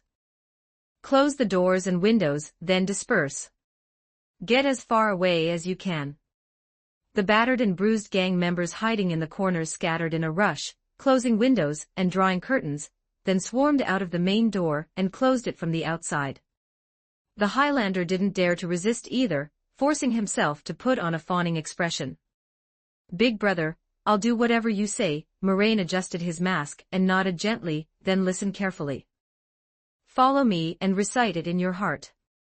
The origin of philosophy, the unquenchable whispers, the symbol of the spirit of living beings, the eternal, inextinguishable consciousness." Chapter 77, Kala Zoroast and the Monocle. The origin of philosophy, the undying whisper, the symbol of the spirit of living beings, the eternal consciousness. This passage echoed in the Highlander's mind. He followed Moraine and recited the first 3 stanzas in his heart, but before he could begin the 4th, he suddenly felt his whole body lighten. He felt his spirit separate from his flesh, feeling as if he were slowly drifting toward the sky. He felt as if he had arrived beyond the heavens, seeing the greatest sights in the world, touching the edge of immortality, and gaining endless, boundless knowledge in reality. His eyes went blank, and his mouth hung slightly open. Moraine released his hair, letting him slump to the ground. Stretching his body, Moraine stood up from the seat, and the swarm that formed the seat re-entered Moraine's body. Moraine looked down at the Highlander sprawled on the ground, waiting for his reaction. Gradually, the Highlander's body began to change. His flesh began to twist, his facial features gradually blurring, and as he lay on the ground, he continuously emitted waves of information completely incomprehensible to ordinary people. He slowly raised his head, looking at Moraine with a blurred, indistinct face. Then bang! Moraine smashed a fist into his face, sending him flying backward several meters. What the hell are you looking at? Oh, this time it looks much stronger than before. Moraine glanced at his fist. Has he already prepared for this? What he had poured into the Highlander's mind was the honorific name of the outer deity, the Undying Whisper. The Undying Whisper was an existence that transcended the true gods, wandering outside the earth, craving the Sapphira within, but kept out by the barrier of the astral world. The Highlander lying on the ground didn't need to know what this passage meant, he only needed to know it. As long as he knew, he would be corrupted. During this time, Moraine had conducted several experiments, and could feel the test subjects becoming stronger each time. Just like this time. It seemed that the previous acts of fleecing had already caused a reaction from that outer deity in the astral world, who was now attempting to enter the barrier in reverse through Moraine's actions. When Moraine first poured the outer deity's honorific name into these people's minds, they were merely corrupted into fools who only knew how to ponder philosophy, with some physical mutations at most, but they lacked aggression. About 3 days after the experiment began, these corrupted individuals started to possess a certain degree of aggression. They started to become like a lunatic, with great strength, requiring 3 or 4 people to pin them down. But soon, their bodies would also start to mutate, becoming either bloated or withered. From the second week on, they began to possess the ability to affect the minds of those around them, and by now, these infected individuals' ability to influence minds seemed to have become even stronger. Even Moraine felt a slight trance standing here. However, this batch of infected individuals was exactly what Moraine wanted. Patches of translucent blue crystals emerged on the back of Moraine's hand, and he swung it forward. Glintstone sorcery, glintstone arc. An arc of light, like a pale blue sword energy, was swung out by Moraine, slashing at the wrists of the Highlander who had just propped himself up, severing his limbs and causing him to fall to the ground once more. Moraine snapped his fingers. On Moraine's finger, an illusory and unreal moth appeared. This moth was white and about the size of a palm, looking somewhat fuzzy, but upon closer inspection, it appeared somewhat illusory and unreal. One could see things behind it through its body, and staring at it for too long would make one feel dizzy. Moraine gently extended his hand, letting the moth fly toward the Highlander, who was unable to move after having his limbs severed. His face was now blurred, his features indistinguishable, and one could only see his mouth open to its widest, hearing him constantly roaring something. The sound was unexpectedly rhythmic, as if he were singing. Moraine dug his ear and urged, "Hurry up, this thing is giving me a headache." The moth flapped its wings, indicating it understood. Soon, it flew to the face of the monster that the Highlander had become, landing on that blurred face. Then, it melted into it. It passed through the face and merged into it. The monster's roaring sound gradually softened, slowly disappearing. Finally, it lowered its head, appearing to fall into deep thought. Moraine waited patiently, 1 second, 2 seconds. More than 10 minutes passed, and holes appeared on that blurred face, with one after another semi-illusory moths crawling out from within. Moraine smiled and beckoned them to his side. Beyonder characteristics were simply too expensive, and useful Beyonder characteristics were truly hard to find. As for Moraine, he had always considered himself a law-abiding citizen, so naturally, he couldn't do anything too excessive. Since that was the case, about 2 weeks ago, Moraine made a decision. He wanted to artificially create some creatures with Beyonder effects. In this world where Beyonder characteristics are conserved, the best way to create Beyonder creatures was, of course, corruption.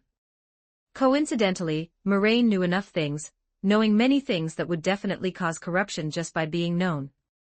So he began to conduct experiments. At first, he used some small animals like rats for experiments, but the results were minimal. Although under the influence of the curse technique, the rats could easily understand Moraine's meaning, they would die the moment they understood, not even having time to become a monster. So Moraine set his sights on those gangsters. Finally, today, he obtained the results he wanted. Leveraging the fact that the outer deity also hoped to corrupt the native inhabitants of Earth in reverse, he continuously poured the honorific name of the outer deity into the gangsters' minds, causing them to lose control. Of course, to prevent them from causing any chaotic mess, after each experiment, he would use the void technique to destroy their minds. This way, even if they were corrupted because they knew the honorific name of the outer deity, they wouldn't be able to do anything. Just then, the warehouse door was suddenly kicked open. Moraine turned his head to look and saw Leonard Mitchell holding a gun, with Klein following half a step behind. "Raise your hands." Leonard Mitchell's somewhat lazy voice rang out. Then, he saw the scene inside the warehouse and suddenly froze. Moraine raised a hand in greeting, and Leonard Mitchell immediately aimed his gun at him. "Nighthawks." Moraine glanced at the approaching Leonard Mitchell and Klein. How could such a coincidence happen? He didn't believe there were any coincidences in this world. He looked up at the ceiling above.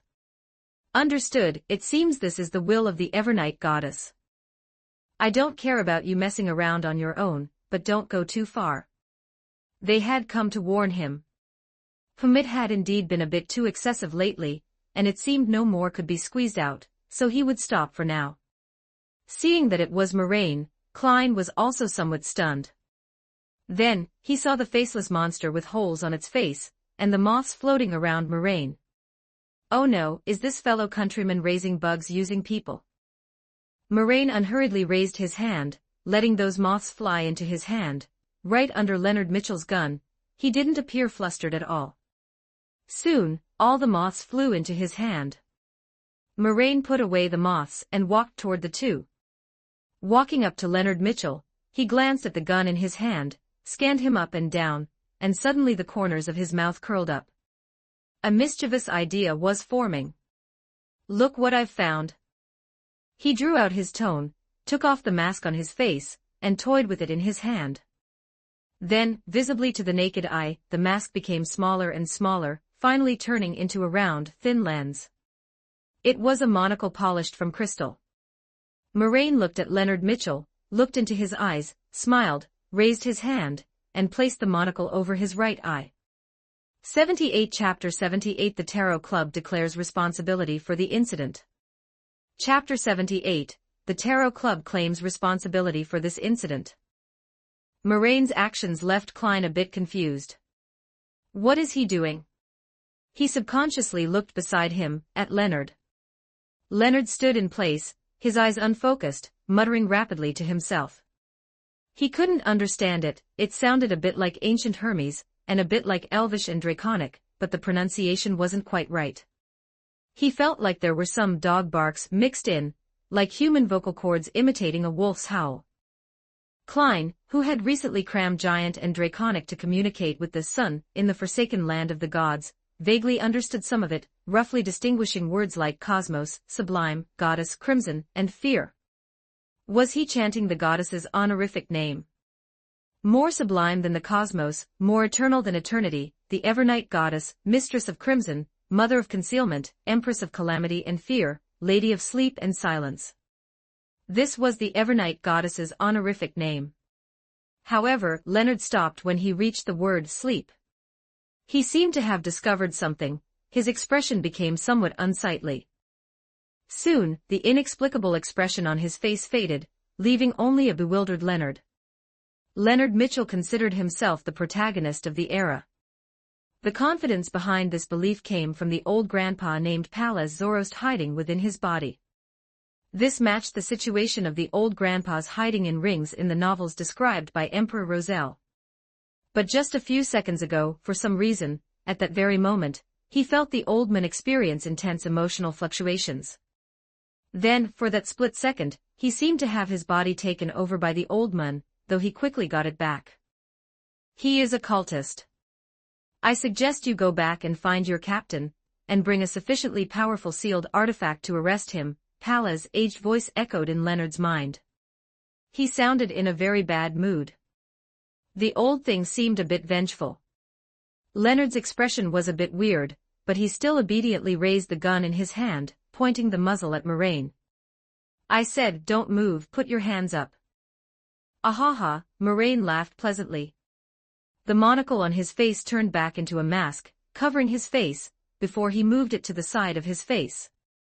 Although he didn't see Pallas for stand on end, Leonard had just nearly chanted the full honorific name of the Evernight goddess using the Beyonder language belonging to the demonic wolf. Look how anxious the old man was, he was so afraid that the Evernight goddess, who is a demonic wolf, wouldn't hear him that he specifically used the demonic wolf language. Although he is a Sequence 1 angel, he is currently quite weak, not necessarily able to easily defeat even a Sequence 4 demigod. Let alone Amon.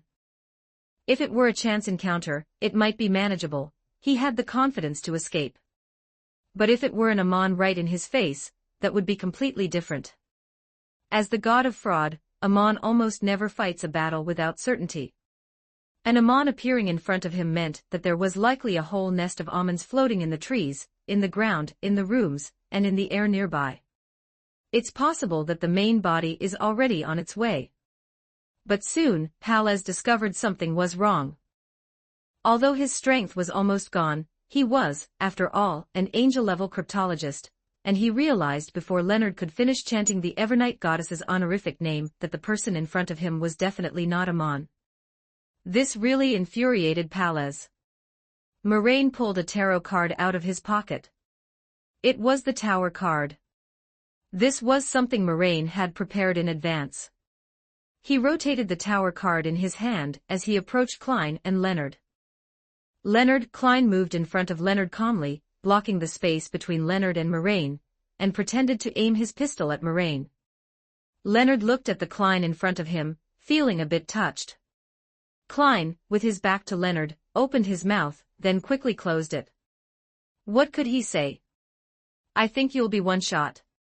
I think it's better not to provoke him. Klein lowered his voice, signaling Leonard to look at the corpse on the ground with holes gnawed into it, while he's still relatively friendly.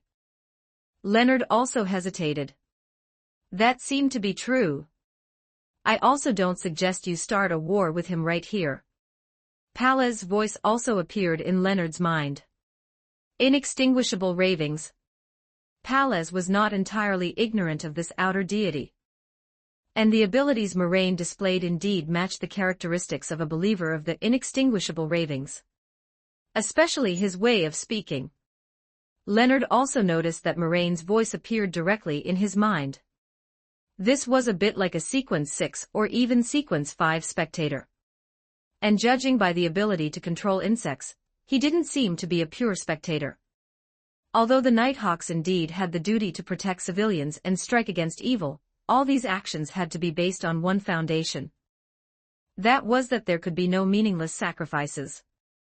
If they could easily deal with the opponent here, it wouldn't matter to try, but if it was likely to result in 2 meaningless sacrifices, and not even bring back intelligence, that would be too much of a loss.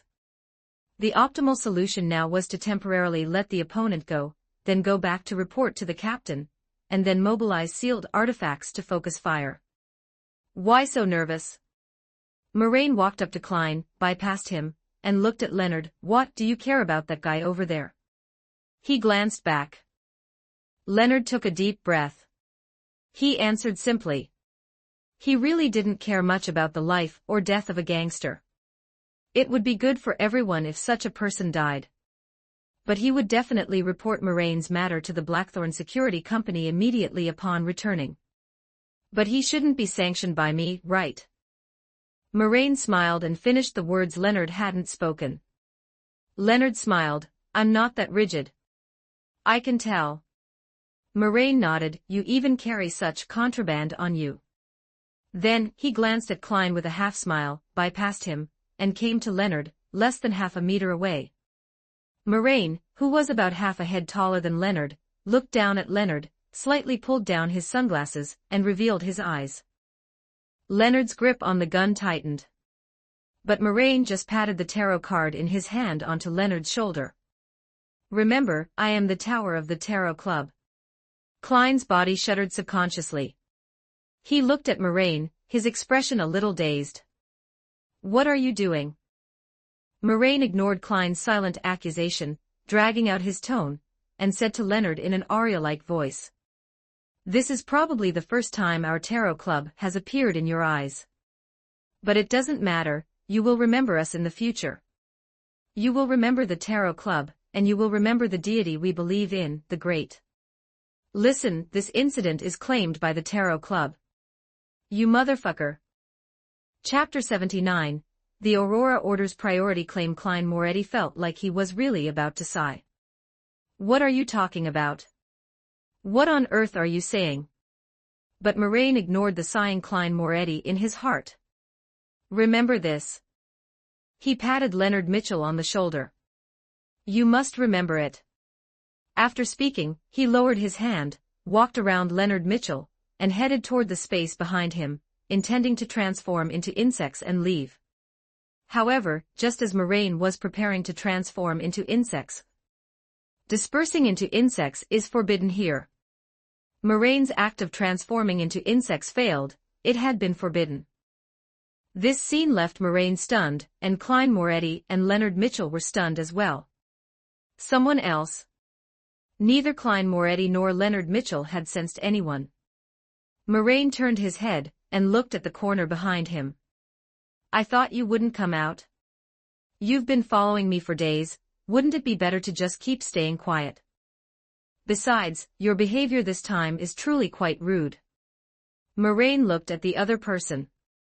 In the corner, a person emerged from the shadows. Before this, neither Leonard Mitchell nor Klein Moretti had detected him. It was a handsome man. He wore a crisp suit, and a bowler hat on his head. His features were exquisite, without a single flaw. At this moment, golden light flickered in his eyes, as if streaks of lightning were passing through them, making his handsome face appear incredibly majestic. Yet, his temperament did not match this majesty. By comparison, his actual temperament seemed much more elegant. "Good evening, sir," he said in an aristocratic tone. "Z of the Aurora Order." He took off his bowler hat, pressed it to his chest, and bowed elegantly. "I have been observing you for a long time. I noticed you from the very first time you struck against these gangs in the Docklands. Wow, could you please not say things that are easily misunderstood?" Moraine waved his hand. "Wouldn't it be better to just keep doing what you were doing before? It doesn't matter if you want to observe me in secret, I'll just pretend I didn't notice you. As long as you don't follow me home, it's fine." Z raised his head, and looked at Moraine. "Why are you so distant toward me? I am clearly being very sincere." Of course, Moraine waved his hand casually. "I certainly know you are sincere." "That is wonderful." Mr. Z looked very happy. "I sincerely invite you, please join our Aurora Order." His gaze swept back and forth over Moraine's entire body, gliding over his features, his physique, and the fluorescent patterns on his body. "I have observed you for a long time. I saw you beat those ignorant fellows to the ground with your fists, I saw you sever the limbs of the resistors, and I saw you turn those people into incubation nests for insects. I can sense the confusion in your heart, you need the guidance of the Lord. We are of the same kind." Moraine chuckled. "You don't think I did those things purely to vent my anger, do you? That is not important. What is important is that as long as you can join." Z was just about to continue. "I don't want to." Moraine interrupted him. "What you said is very nice, but I refuse." "Is that so?" Z's voice became dejected. "I understand. Before listening to the teachings of the Lord, many people will harbor misunderstandings about us. But it doesn't matter. Please trust me, you must trust me. If you are willing to listen to the Lord's grace, you will definitely be able to understand us. All right, all right, all right. I don't want to hear you calling out anymore. Moraine interrupted him again. Very well. Z shook his head again. However, there is indeed one more thing. Regarding today's events, you have truly gone too far. This time, I really cannot remain silent any longer. He looked at Moraine with a lingering gaze. I had hoped to give you more time to get used to it, but you really did something excessive this time. He looked like he was on the verge of tears. Tarot Club. He repeated the name, then shook his head vigorously. An organization I have never heard of. I don't actually care what kind of organization you are. Our Aurora Order possesses the priority claim for handling disaster events. This act of responsibility by your Tarot Club constitutes overstepping boundaries. His voice was resounding. You cannot do such a thing. This matter in particular is absolutely unacceptable. Z looked at Moraine with an impassioned tone. A layer of fine, dark golden scales instantly covered his face, causing his deep brown eyes to fade, appearing as if they were turning into slits. Immediately following this, an invisible wave swept outward from him as the origin point. Dragon might. Moraine immediately felt his emotions become chaotic. He simultaneously felt panic, anger, confusion, and other emotions. Calm down. Moraine used the simultaneous cursed method on himself. The voice of forced understanding crashed like a large truck into his chaotic island of the mind, making every strand of thought forced into chaos understand this meaning. Before Moraine's eyes, Mr. Z's body suddenly expanded, his skin turned deep black, two curved goat horns with evil patterns grew on his head, and wings reeking of sulfur flapped behind his back. His height suddenly approached 3 meters, transforming him into a devil-like creature. Moraine tilted his head, immediately getting annoyed. No, have some shame. You didn't contribute a single bit to what happened before.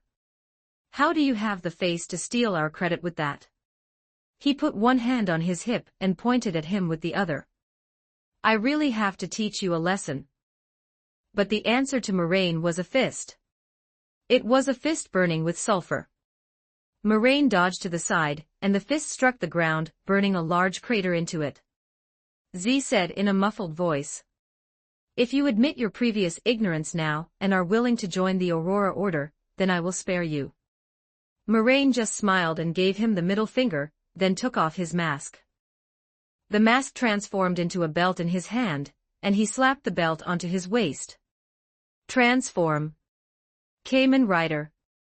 A mechanical voice sounded from the air. Klein Moretti, not far away, widened his eyes.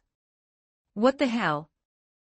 Moraine's body was covered in an exoskeleton, and he began to brawl with Mr. Why are you so obsessed and unrepentant? Z loudly questioned Moraine. Are you fucking stupid? This was Moraine's reply. The two were fighting, trading punches and kicks. Suddenly, at this moment, Moraine jumped back 2 steps and clasped his hands together. Heart door, ignorance, summer mustard seed, rotten axe long dream, Moraine began the incantation for the hollow technique. Hollow technique, momentary void great fall yellow millet. During the few exchanges of blows just now, he had already marked Mr. But this time, his hollow technique did not have much effect. Because Mr. Z's head exploded. It exploded before Moraine's incantation finished. He raised both hands, slapping them onto his own head from the left and right, and flesh and blood splattered everywhere. He blew his own head up. But his movements did not stop.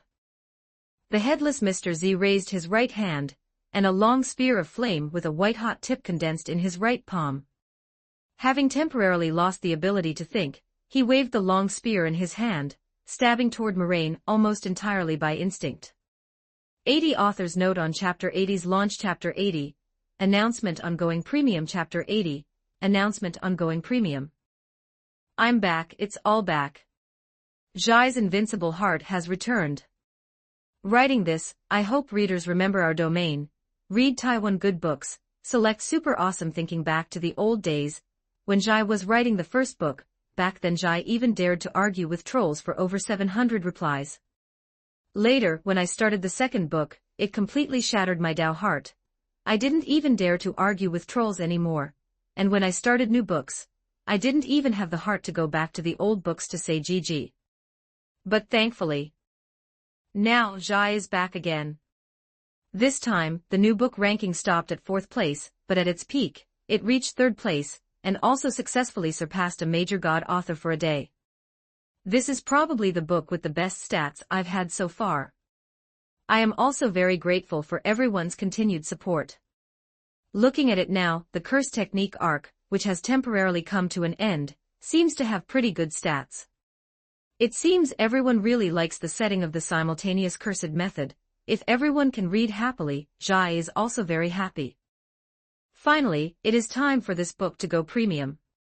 It is expected to be around 9 o'clock today, roughly. I won't be adding extra updates for the release. I plan to save them for June 28th. Because June 28th is my birthday, I will strive to update more on that day. Also, the first subscription within the first 24 hours of release is very important. Everyone must come, okay? Chapter 81, Fanatic. Moraine was not surprised that the activation conditions for the Hollow Technique would be seen through. Because Mr. Z had seen him use the Hollow Technique on test subjects more than once, it was not surprising that he knew what Moraine's activation conditions were. However, Moraine's initial expectation was that he would rush up and desperately try to destroy Moraine's hand seals, or attempt to resist using Beyonder abilities. Regardless of which one he chose, Moraine had a way to deal with it. But to voluntarily lose the ability to think in order to avoid the Hollow Technique. Moraine was a little surprised that Mr. Z could actually foresee this. It didn't matter, though. If he didn't voluntarily lose the ability to think, he would have to suffer the effects of the Hollow Technique, but if he did voluntarily lose the ability to think — commit suicide, Lancer. Moraine's voice rang out and Mr. Z's movements paused. He turned the muzzle of his gun, and jammed it into his own abdomen. How truly foolish.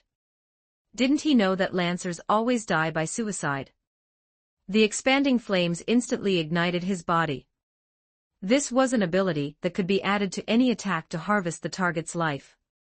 Being wounded by harvest in any part of the body was equivalent to taking a hit to a vital point or weakness, resulting in massive damage. This was one of Mr. Z's most lethal abilities, which was why he had subconsciously used it when he lost the ability to think, and was left with only instinct. A massive explosion occurred. A hole was blown into Mr. Z's abdomen, sending flesh and blood splattering everywhere, and blasting his entire body backward until it slammed into a nearby wall. Demon hunting bullets, Moraine reminded the two people not far away. Leonard was still hesitant, but Klein had already subconsciously raised his muzzle, aimed at Mr. Z, and pulled the trigger. 3 shots rang out simultaneously, 2 missed, but 1 hit Mr. Z in the shoulder. I was aiming for his heart, Klein gave an awkward smile. Z's body was hit, and blood sprayed from him once again. His body twitched, but Moraine had already rushed quickly in front of him, throwing a punch that pierced through his chest and exploded his heart. This was not a fatal wound for a shepherd who had advanced from a rose bishop, but the recovery would certainly be much slower. And more importantly, the current insect armor state that Moraine had been twisted into by Mojito possessed the characteristic of soul and body mutually encompassing and covering each other. Therefore, this punch of his was aimed at both the physical body and the spirit body. Do not regain consciousness. This was the second command Moraine issued to Mr. This was a layer of insurance to prevent Mr. Z from regaining consciousness. Z's body, which had just instinctively trembled, immediately returned to rigidity. This was the inescapable aspect of Moraine's Hollow Technique. Even if there was a way to solve it, it might just be a trap for the next step. Immediately after, Moraine threw punches in rapid succession, the speed of his fists increasing, and with them, his spirit was also being beaten. But just as Moraine was punching faster and faster, Mr. Z's chest, which had been exposed due to his clothes being torn from his earlier devil transformation, suddenly split open. Z's head had not yet grown back, but the skin on his chest split open first, and suddenly, crimson eyes appeared one after another. His consciousness had returned. He had broken through the restrictions of the simultaneous cursed method. Strictly speaking, he had broken through his own instincts. He had actually managed to resist his own instincts without a shred of consciousness. This was the first time Moraine had encountered such a situation. It wasn't because his ability was that strong, it was simply because his faith in the true Creator had been carved into his bones, carved into his instincts. After being briefly controlled, he realized that everything he had done seemed meaningless to the true Creator. He was the Aurora Order's administrator in Tinjin City. If he died, what would happen to the missionary work in Tinjin City? What would happen to the believers in Tinjin City? What would happen to the faith in Tinjin City? He could not, and absolutely would not, fall here. You heretic! The skin on his body tore apart, opening up mouth after mouth that oozed blood, and he let out a low roar. How dare you! Attempting to control the apostle of God. The flesh above his neck mixed with twisted shadows to form a new head. The shadow beneath his feet suddenly writhed and expanded, spreading out dozens of meters in an instant, wrapping Moraine, Klein, and Leonard within it. The range was much larger than Fushiguro Megumi's domain. Z had never been this angry before. It wasn't because he had been controlled, nor was it because he had almost died. It was because someone had actually attempted to issue orders to him in place of the true Creator. The many mouths on his body opened and closed in unison, chanting together in a uniform voice, the mercury snake that devours itself, the kin of the true Creator, the eye that gazes upon fate, the lingering spirit in the river, the great soothsayer of the past, present, and future. I beseech you. Please transform my blood, my flesh, and my spirit into a spear to strike the blasphemer. This was the honorific name of Ouroboros, belonging to the Angel of Fate, the Tailbiter, the Great Ouroboros. Normally, a fanatic like Mr. Z would be unlikely to disturb the Angel of Fate at such a time. Even if he were dying, he would not want to show his wretched state before Ouroboros. But now, there was a blasphemer before him, a usurper who had issued orders to God's apostle in place of the true Creator. Although sound had no shape, it made one feel as if they were gradually connecting head to tail, like a snake biting its own tail. The surrounding environment did not change at all. It seemed as if nothing had happened, but Mr. Z himself had not expected the angel to necessarily reply to him. He was merely chanting the angel's honorific name to express his determination. After finishing, he suddenly spread his arms and shouted, "For the Lord!" His body suddenly expanded and exploded.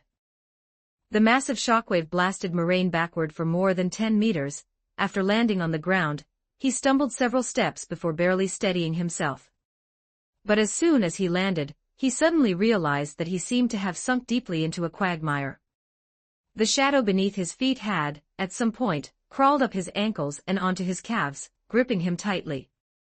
Z's exploded flesh quickly merged into the shadow and sank in. Beneath the ground, shadows surged. A huge, rotting, pus-oozing arm suddenly thrust out from the shadows, grabbing at Moraine. This was an ability that a shepherd possessed as early as Sequence 7, the ability to summon creatures originating from the shadow world to influence, restrict, or attack a target. It was a dangerous ability because what was summoned could very likely be something terrifying and beyond one's own control, or perhaps a monster that fed only on the summoner. Z no longer cared about that. He just wanted to kill the blasphemer before him right now. Perhaps because he had chanted the honorific name of the Angel of Fate, Ouroboros, his luck this time was surprisingly good. At the very least, the target that the summoned creature first attacked was Moraine. 82 Chapter 82 Complete Digestion of Sequence 8 Chapter 82 Completely Digesting Sequence 8 Chapter 82 Completely Digesting Sequence 8 This palm was immensely huge, even the shortest thumb was over 2 meters long. The rotting, pus-oozing giant arm reached out to grab Moraine. Its speed was not fast, but Moraine suddenly felt a gravitational force pulling him, drawing him toward that massive palm. The palm closed, intending to catch him in its grasp. But it grabbed nothing but air. A pair of wings composed of a dense swarm of insects unfurled behind Moraine. With a single flap, he broke free from the shadow beneath his feet, and flew into the sky. Cracks split open across the giant arm, with sharp, tooth-like structures lining the top and bottom of each crevice. In the middle of each crevice lay a red bead. These crevices resembled mouths holding eyeballs inside them. The palm lifted, aimed at Moraine, and opened, directing the largest organ composed of an eye and a mouth in its center toward him. Moraine flapped his wings, just about to dodge that eye, when a majestic voice instantly emanated from the shadow beneath his feet. "Flight is prohibited here." Moraine's wings instantly lost the ability to provide lift. Although they continued to flap, Moraine still fell to the ground, and was once again caught by the shadow beneath his feet. That hand aimed at Moraine once more, and flames seemed to be raging inside that eye. The mouth opened and closed, uttering a devil language word filled with filth, "Die." Moraine's vision instantly turned crimson, his body stiffened immediately, and his heart felt as if it had been tightly gripped by an invisible hand. The surface of his insect armor was instantly covered in mottled red rust. "This is the feeling of death." Moraine's eyes widened instantly. In the instant Moraine's body stiffened, Mr. Z emerged from the shadow behind him, his fist, covered in fine dragon scales, striking toward Moraine's back. But at that same instant, Moraine's right hand, covered in white flames, clutched his chest, while his left hand swung backward with a forceful elbow strike.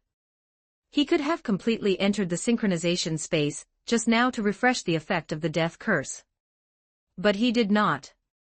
He felt so exhilarated right now, he didn't want to interrupt this feeling at all.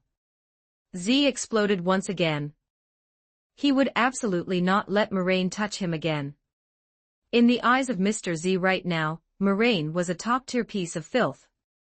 After being touched, if one doesn't lose the ability to think, they suffer a mental breakdown. If they do lose the ability to think, they get controlled. However, that was only because he didn't know Moraine's skill set. If he did, he might actually be willing to enter the infinitely extending spiritual world and pray to the true creator for 10 million years, but unfortunately, he didn't know. Moraine's attack missed, and he was also blasted from behind. He was blasted away from his original spot, rolled forward, then extended his hand to push off the ground, doing a handstand to flip himself back upright. Beneath his helmet, Moraine's smiling face looked slightly ferocious. Recall it, try hard to recall the feeling of landing those few black flashes back then. In his insect armor state, his soul and body overlapped.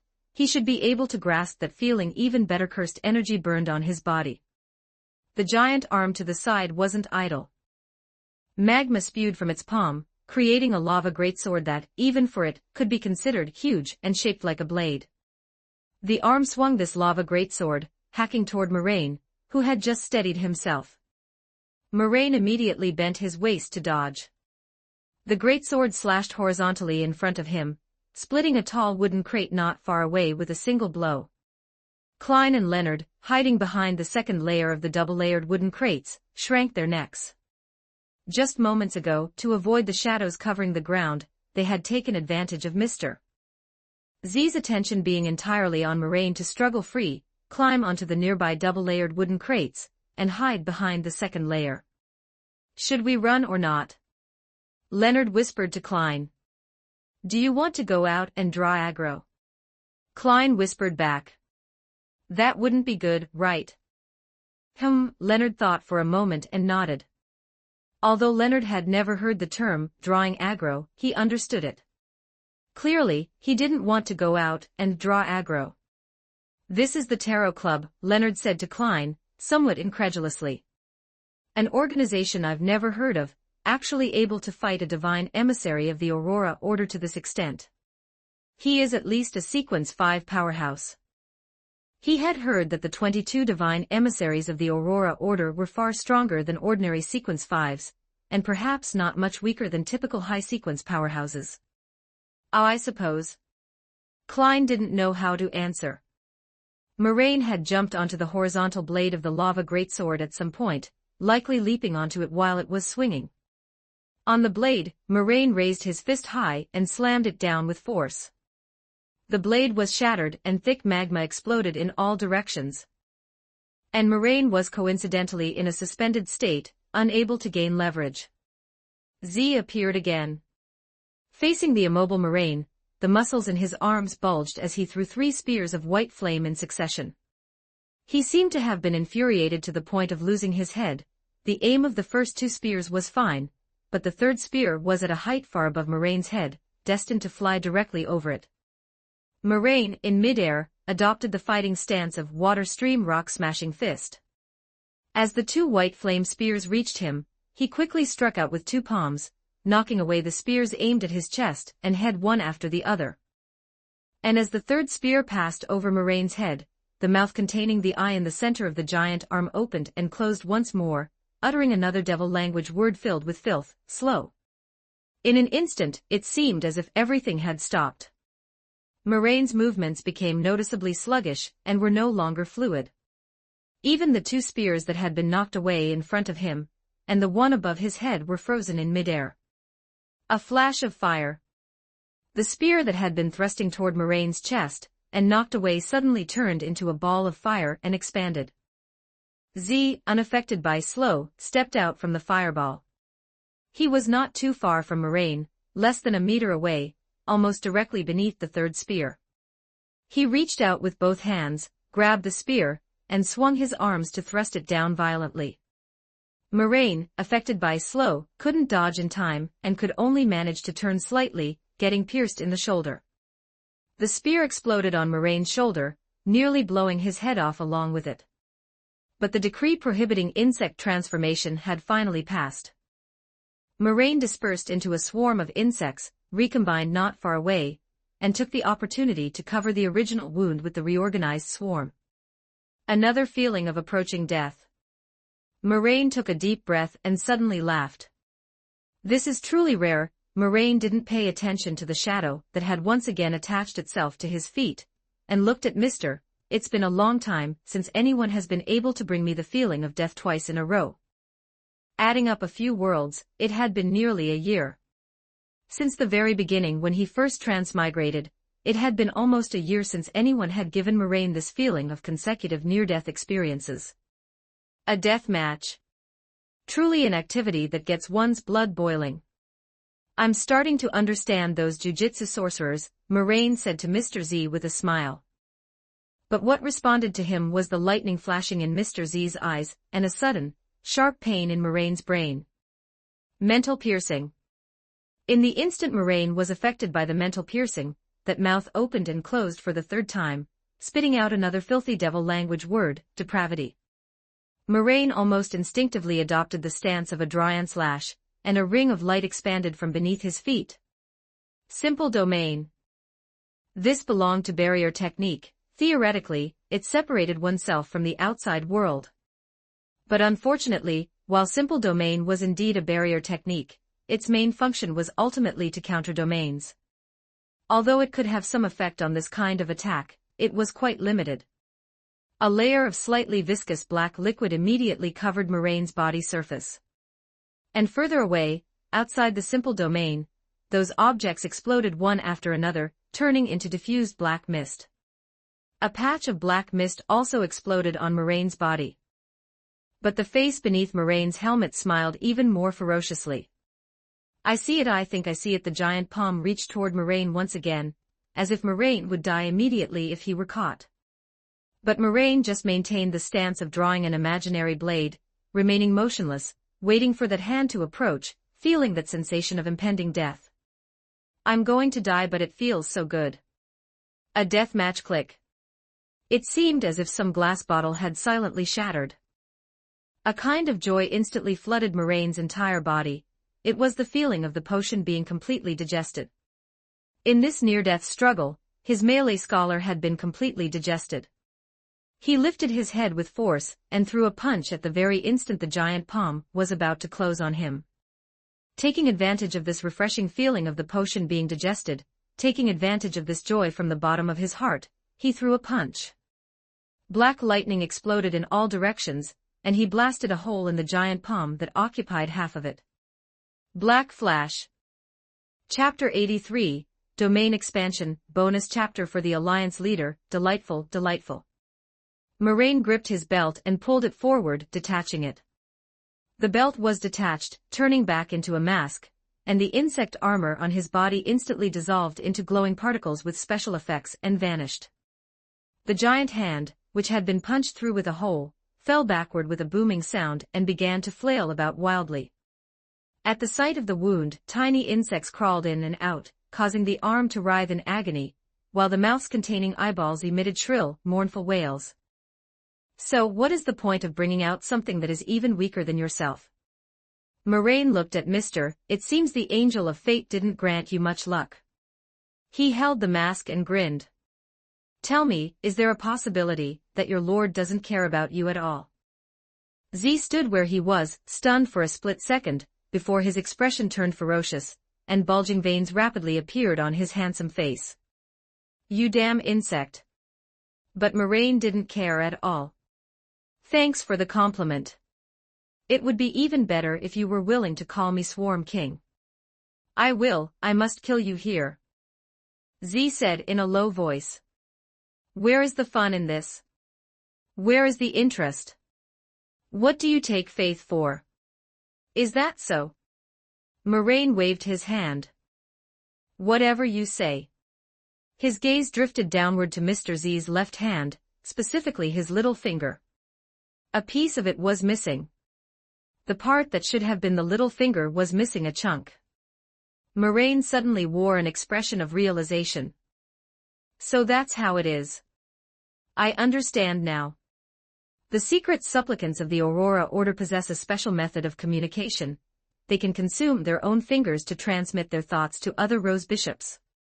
This appears to be a gift from the true creator. Of course, secret supplicants stronger than a rose bishop can also hear it, including but not limited to shepherds, black knights, Trinity Templars, profane presbyters, and even the true creator. So, this is the luck Ouroboros gave you. Moraine smiled brightly. It allows your message to be heard by exactly the person you need, right? Moraine waved the mask in his hand. I guess he isn't a secret supplicant, so you can transmit the message directly without needing luck. You don't need the luck of having a rose bishop, who can hear the transmission right next to the target. Then he must be at least a sequence 4, and possess the ability to move quickly. Moraine looked toward the nearby sea surface. So who could it be? On the sea surface, a figure was rapidly outlined. It was a man wearing a mysterious black robe, with slightly curly, stiff brown hair and deep eyes that seemed to hide countless things. Lord Ouroboros's name is not something you can call out directly. To call a true name of an angel, where did a fool like you come from? Ha, Moraine hung the mask on the side of his face. I don't just dare to call out Ouroboros's honorific name. I even dare to call out the honorific name of Grisha. This is the true name of the true creator. The man's face was hidden in the shadows, expression invisible, as he whispered a single word. Is that so? He slowly raised his hand and grabbed at the air. As if grabbing an invisible curtain, he held the space in his hand. In the blink of an eye, he suddenly appeared in front of Moraine. He forcefully whipped the curtain in his hand forward. Space compressed and shifted. The spirituality of everyone present simultaneously sensed it, discovering invisible, distorted walls appearing all around them.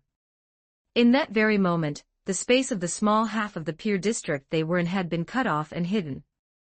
Hiding on the second layer of wooden crates, Leonard and Klein wore bitter expressions. Why are we involved in this? This cut-off space happened to envelop both of them, with the distorted, invisible walls brushing against their backs. It was hard to say if this wasn't done on purpose by the opponent. It seems I don't need to introduce myself, blasphemer. He was none other than Bodis, the Saint of Secrets, one of the 5 great saints of the Aurora Order. I know, Moraine nodded. And there is no need for you to attempt to invade my mind island. Moraine pointed to his mask. Direct mental attacks are possible, but you cannot invade my mind. With the curse technique revealed, Moraine's mental defense was further enhanced. That is truly, Bodhi's chatted with Moraine in a casual tone, a pity. As soon as the last word fell, his body suddenly appeared behind Moraine, flashing. Flash after flash, flash connected to flash. One Bodhi's after another appeared out of thin air around Moraine. There were 9 figures of Bodhi's in black robes. This wasn't him creating clones, but rather flashing so quickly that afterimages remained in place, failing to disappear for a brief moment. Meanwhile, Moraine also activated Simple Domain, enveloping all these bodices within it. Spirit world enhanced, reality weakened in this area. A majestic voice emanated from Mr. in the eyes of the 9 bodices surrounding Moraine. Illusory pages immediately flipped open, and ethereal chanting suddenly echoed in the air. I came, I saw, I recorded. Waves of attacks suddenly appeared around those bodices. There were storms mixed with lightning, blazing white spears, and pristine white fireballs. Some bodices covered themselves in full-body black armor, slashing forward with deep, heavy greatswords capable of cleaving through everything. Flashing cancelled the precast animation of skills, skills cancelled the post-cast animation of flashing, and new flashes replaced the precast animation of the previous skill. This was the near-clone-like flashing of a sequence for Secret Sorcerer, achieved by mobilizing individual star worms that each played their own role. Since a Secret Sorcerer's flash is based on the spirit world, when spirit world is enhanced, reality is weakened, his flashing becomes faster, and the maintained afterimages become more powerful. Different figures, different abilities, whether attacking or controlling, all targeted Moraine. Moraine maintained the Simple Domain, sensing the waves of attacks approaching him, while cursed energy burned on his body, enough to wrap around him entirely. Blue and white intertwined, cursed energy and the positive energy of healing covered his body. Attacks struck Moraine. Some were dispersed by his rapid punches, some he took head-on, then healed using reverse curse technique. And hidden behind the waves of attacks was a Bodhi's, who was slightly further away. He grabbed at the air in front of Moraine's face. This was the Marauder's steal. He intended to steal Moraine's mask.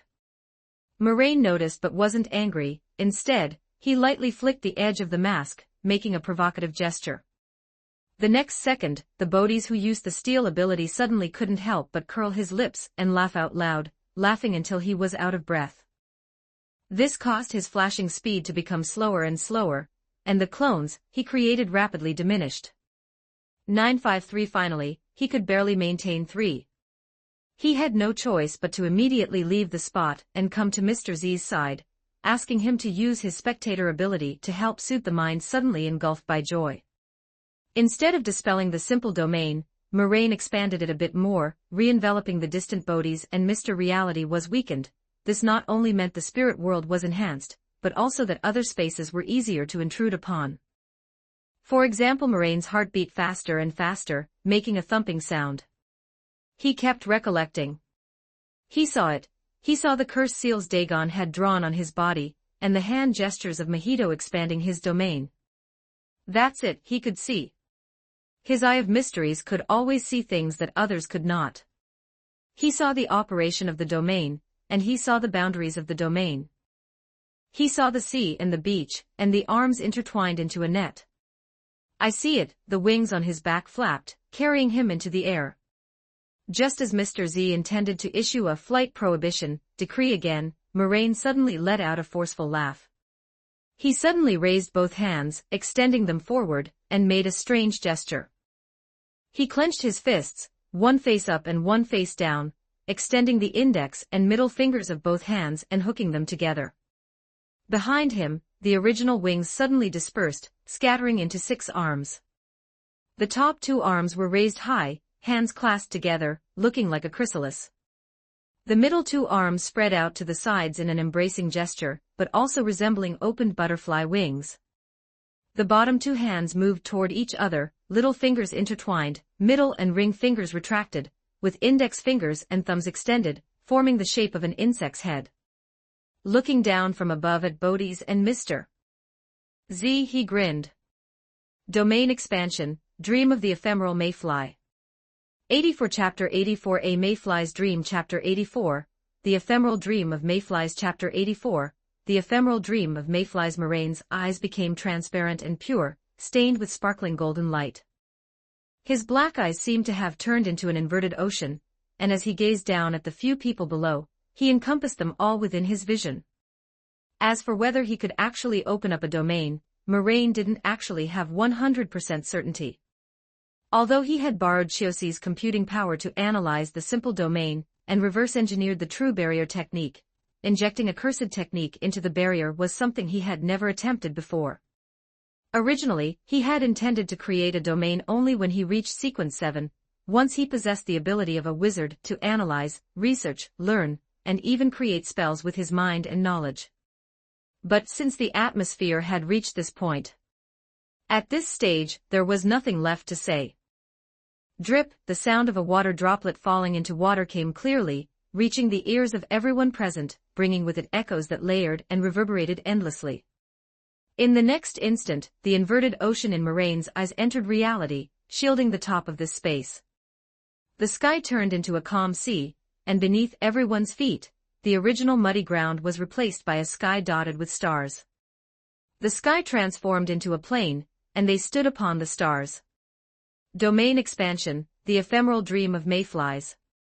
Klein looked up at the inverted sea surface, then looked down at the starry sky beneath his feet. This is way too cool. And that, domain expansion. And the name of this domain. This is so cool.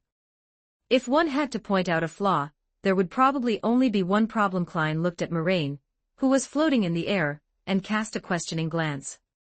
No, why are we involved in this? Why did you drag us in here? Are you okay? How do you bring two dead weights along to a fight? Klein looked at Moraine with an expression, as if he had eaten a bitter gourd. Moraine glanced at him and chuckled. Nonsense, if you aren't watching, what is the point of me showing off? He only looked at Klein for a moment before quickly withdrawing his gaze, refocusing his attention more on Bodhi's. Saint of Secrets, Bodhi's. Moraine wore a faint smile on his face. You have lost your last chance to survive. The cause of your death is that you didn't run away the moment you saw me. Cause of death? Bodhi's expression was somewhat scornful as he looked around. Spatial coverage. He felt it was somewhat ridiculous. Wanting to trap a secret sorcerer with spatial coverage. Who doesn't know that a secret sorcerer is a sequence for demigod most adept at playing with space? He reached out his hand, felt it carefully, and his scornful expression subsided a little. Not bad, to be able to isolate the spirit world in front of a secret sorcerer. I admit you do have the capital to be proud. But Emperor Roselle once said, weakness and ignorance are not barriers to survival, but arrogance is. You should read more books. Saying this, he reached out his hand and grabbed forward. An illusory, layered door appeared in front of him. He opened a door directly within the domain. Immediately after, he pushed his hand forward, intending to push the door open. Opening doors is forbidden here. A majestic voice came from behind Bodhi's. Bodhi's hand, which was opening the door, missed, passing directly through the illusory, layered door without being able to push it open. He frowned and looked behind him, seeing Mr. Z covering his mouth in a daze and terror, shaking his head vigorously. Bodhi's was no fool. He immediately understood what had happened. Z had been controlled. Just at the moment Bodhi's hesitated slightly, a sudden anomaly occurred. That illusory, layered door suddenly stretched out. Stretched out. Bodhi's looked suspiciously at the illusory door he had created, watching helplessly as it stretched its body, turning into a centipede that coiled itself into the shape of a door frame. Moraine lowered his hand from the hand seal, and reminded him with a smile, I suggest you do not summon anything within my domain. Creation, summoning, I do not recommend these. Oh, right. He snapped his fingers with a pop, appearing to remind him quite kindly. I heard that the mythical creature form of the apprentice pathway is the star worm. You can try splitting yourself. There will be a surprise. Bodhi's narrowed his eyes. And then I will turn into something like this. Although he didn't know why Moraine particularly liked to explain his own abilities, in Bodhi's view, this was a good thing. He could learn a lot of information without having to probe. What a stupid habit. Bingo, Moraine gave a thumbs up, you got it right. A friendly reminder. He floated in the air, looking down at them from above. Don't get hurt. Bodhi snorted, and a ball of fire appeared in his hand. He turned his head to look, the fire had not mutated. He looked at Moraine again and threw it casually. The fireball traced a parabola and smashed towards Moraine's head. It suddenly exploded in midair, scattering into butterflies burning with flames. The domain's guaranteed hit affect targets objects possessing cursed energy. People without cursed energy are identified as buildings and cannot be targeted by the guaranteed hit. But all of this is based on the fact that the domain is constructed by cursed energy. And for Moraine, cursed energy, path power, spirituality, magic power, and other forces can be converted. Therefore, in Moraine's domain, as long as the target possesses any kind of energy that Moraine has mastered, the guaranteed hit will take effect. Thoughts were spinning wildly in Bodhi's mind. What is the pattern for summoned objects turning into insects? Is it proximity? Getting within a certain range of him? No, that's not it. Then it must be time. Bodhi's compared the times when the two summoned objects turned into insects and arrived at an accurate answer. 3 seconds, he said. All summoned objects will turn into insects on the 3rd second after appearing. He was not only telling Moraine that he had seen through his ability, but also reminding Mr. Z on the side. Don't cause any more trouble later. Heh, very clever. Moraine raised a finger and pointed at Bodhi's. Those flame butterflies summoned by Bodhi's immediately turned around and rushed towards Bodhi's himself. But Bodhi's just waved his hand nonchalantly. Instantly, a massive gale of nearly level 10 strength was whipped up by his wave, easily scattering the fire butterflies in the air. He opened his mouth, just about to say something. Suddenly splat. A long centipede suddenly appeared out of thin air beside him, its body turning and grazing his arm. Bodhi's arm was grazed, opening a cut.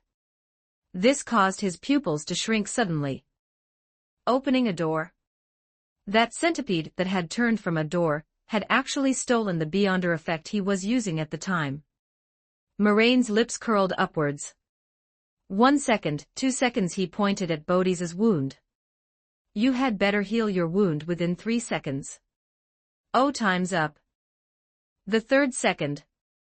Bodhi's wound suddenly worsened, the wound split open rapidly to both sides, and immediately, red things flowed out from the wound. But what flowed out was not blood, nor even liquid. It was one blood-stained and after another. What is this? Bodhi's felt somewhat incredulous. He hadn't noticed at all what Moraine had done. Could it be that is creating a wound judged as creation here too? God says, purify. Without time to think more, he summoned pure holy light and struck it onto his arm. The pure holy light shone onto his wound. However, the situation only improved slightly and was not resolved. This is not a curse, it cannot be easily dispelled by the power of the sun. 2 seconds later, he immediately withdrew the holy light, not giving his ability a chance to mutate further. What are you thinking about? Moraine looked at him with a half-smile. This is rebirth. In this world, there aren't many things more sacred than this. How could it be purified? Are you a believer of the primordial moon? Bodhi's expression became slightly ugly. How could that be? Moraine shook his head. Actually, I am a believer of the Lord of Storms. He took out a gold coin and stuck it on his slightly purple collar. Look, I even like the yellow and purple color scheme. Falling in love with the thunder god. The gold coin spun on Moraine's fingertips, then he flicked it casually towards Klein, who was not far away. Klein hurriedly raised his hand and caught the coin. He held this gold coin that looked quite valuable, then suddenly turned his head and said seriously to Leonard. I think he is a good person. You are too easy to bribe. The simple probing ended, and Bodhi's knew that the longer he dragged things out here, the more disadvantageous it would likely be for him. His body flashed, appearing out of thin air in front of Moraine, and he grabbed a bolt of lightning and stabbed it towards Moraine's face. If one hopes that the time for created objects to appear does not exceed 3 seconds, then the best method is to summon and use them instantly in close-quarters combat. As for Mr. Z, he kicked off hard with his feet, his whole body springing upwards, and carried by the massive gale, he charged towards Moraine simultaneously. However, soon, Mr. Z realized that the words Moraine had spoken earlier were echoing in his mind, repeating endlessly. The frequency of the repetitions increased, and the speed grew faster and faster, almost filling his entire head. It was simultaneous reproduction. Moraine had activated simultaneous reproduction just a moment ago. It was an ability that carried a certain degree of guaranteed hit effect, and within the domain, there was naturally no way to dodge it. Bodhi's also sensed the anomaly in his mind. He immediately raised his hand, grabbing at the center of his brow. From within his intangible island of consciousness, he pulled out a mass of darkness, opened the hem of his coat, and threw it into his shadow. His shadow then separated from him and detached. This was the fallen shadow from the Black Knight. It was an ability Bodhi's had recorded from the Saint of Darkness Kresma, which allowed him to separate the fallen thoughts within his heart, combine them with his shadow, and form an uncontrollable, independent creature. Bodhi's used it to clear away the voices in his mind that did not belong to him, combined it with his shadow, and created another clone. Then, he quickly deactivated this ability, letting it return to nothingness so that Moraine would have no opportunity to exploit. However, Mr. Z did not possess such a useful ability. He could only grit his teeth against the pain in his head, coordinating with Bodhi's to launch an attack on Moraine from the side. In normal circumstances, he could have simply detached his head and replaced his brain. Having already suffered a setback before, and with Moraine having controlled his body while he was still conscious just moments ago, he dared not lose consciousness in front of Moraine again. Even for just a split second. However, this was not entirely unbearable. As a former listener, he was long accustomed to such situations. The true creator was an even crazier evil god than the hidden sage. The hidden sage only occasionally sent a couple of installation packages, but the true creator practically babbled incessantly 24 hours a day.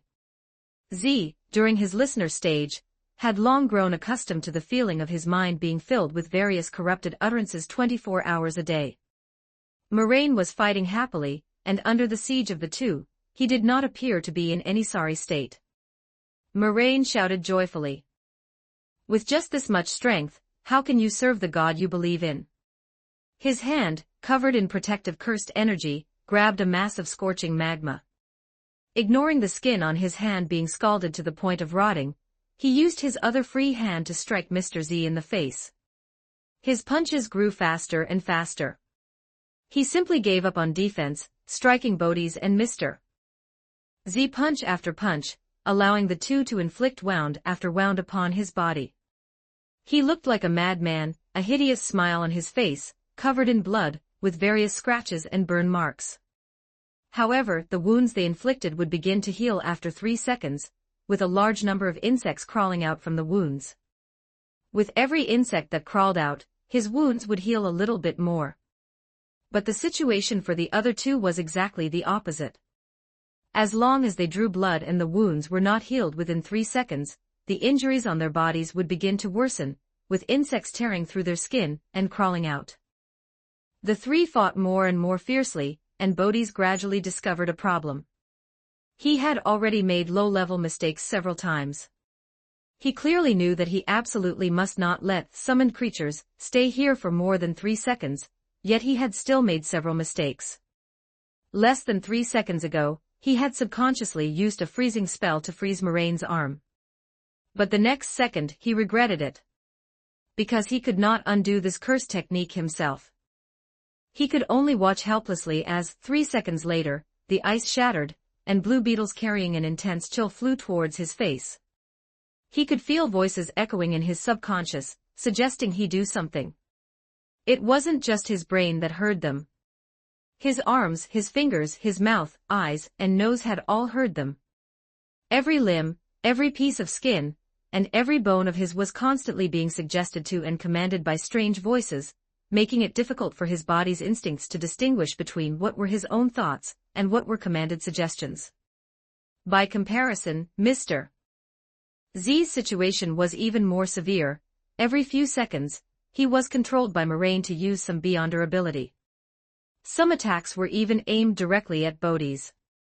Especially now, as the effects of Moraine's simultaneous reproduction grew stronger, and Mr. Z's own consciousness was slowly being pushed into a corner. Not only that, he always felt somewhat uneasy. He always felt that he had overlooked something, felt that he had forgotten something. He had ignored some potential danger. His spirituality was constantly warning him, but he could not find the source of the danger. This caused him to gradually become irritable. He began to attempt to escape, began to try, while door is prohibited here, was in effect, to flash away to create distance, and then open a door to leave. But whenever this situation occurred, his body would begin to resist violently. Every time he managed to flash away, his whole body would sting, cramping up, and he could only struggle to use the door. But following immediately after was the no opening doors order released by Mr. Z uncontrollably, interrupting him time and time again. Not only did he fail to leave, but he instead created several insects that could traverse space, causing further obstacles to his desire to escape. Moraine had long since moved his mask to his face, watching the wish power of wanting to leave constantly emerging from Bodhi's, and let out a mocking laugh. Once this wish power appeared, it would turn into invisible spiders after 3 seconds, weaving an invisible web that locked him firmly here on the level of fate. I clearly warned you, do not try to create. Why won't you listen? Moraine passed through a door formed by the body of a centipede, arrived behind Bodhi's, grabbed his head, and pressed it onto the ground. Look, you are creating new thoughts again. Bodhi's thoughts were still lingering on the attempt to open the door just a second ago, and the next second, he was pressed onto the ground of the domain, pressed onto the plane transformed by the cosmos. In that instant, a large chunk of his thoughts was gnawed away by an invisible insect, causing his thinking to become incoherent. At the same time, Mr. Z finally reached his limit. He stood unsteadily in place, his body beginning to swell uncontrollably. A loud noise came. He turned into a flesh bomb, exploding in all directions, with red and white scattered all over the ground. 3 seconds later, one flesh-colored insect after another crawled out from those chunks of meat. Z, however, never reformed into a human shape again. Something's wrong. Something's wrong. Bodhi's, having been kicked in the stomach, spitting out a mouthful of caterpillars, and rolling several meters away, struggled incessantly. His spirituality was constantly warning him.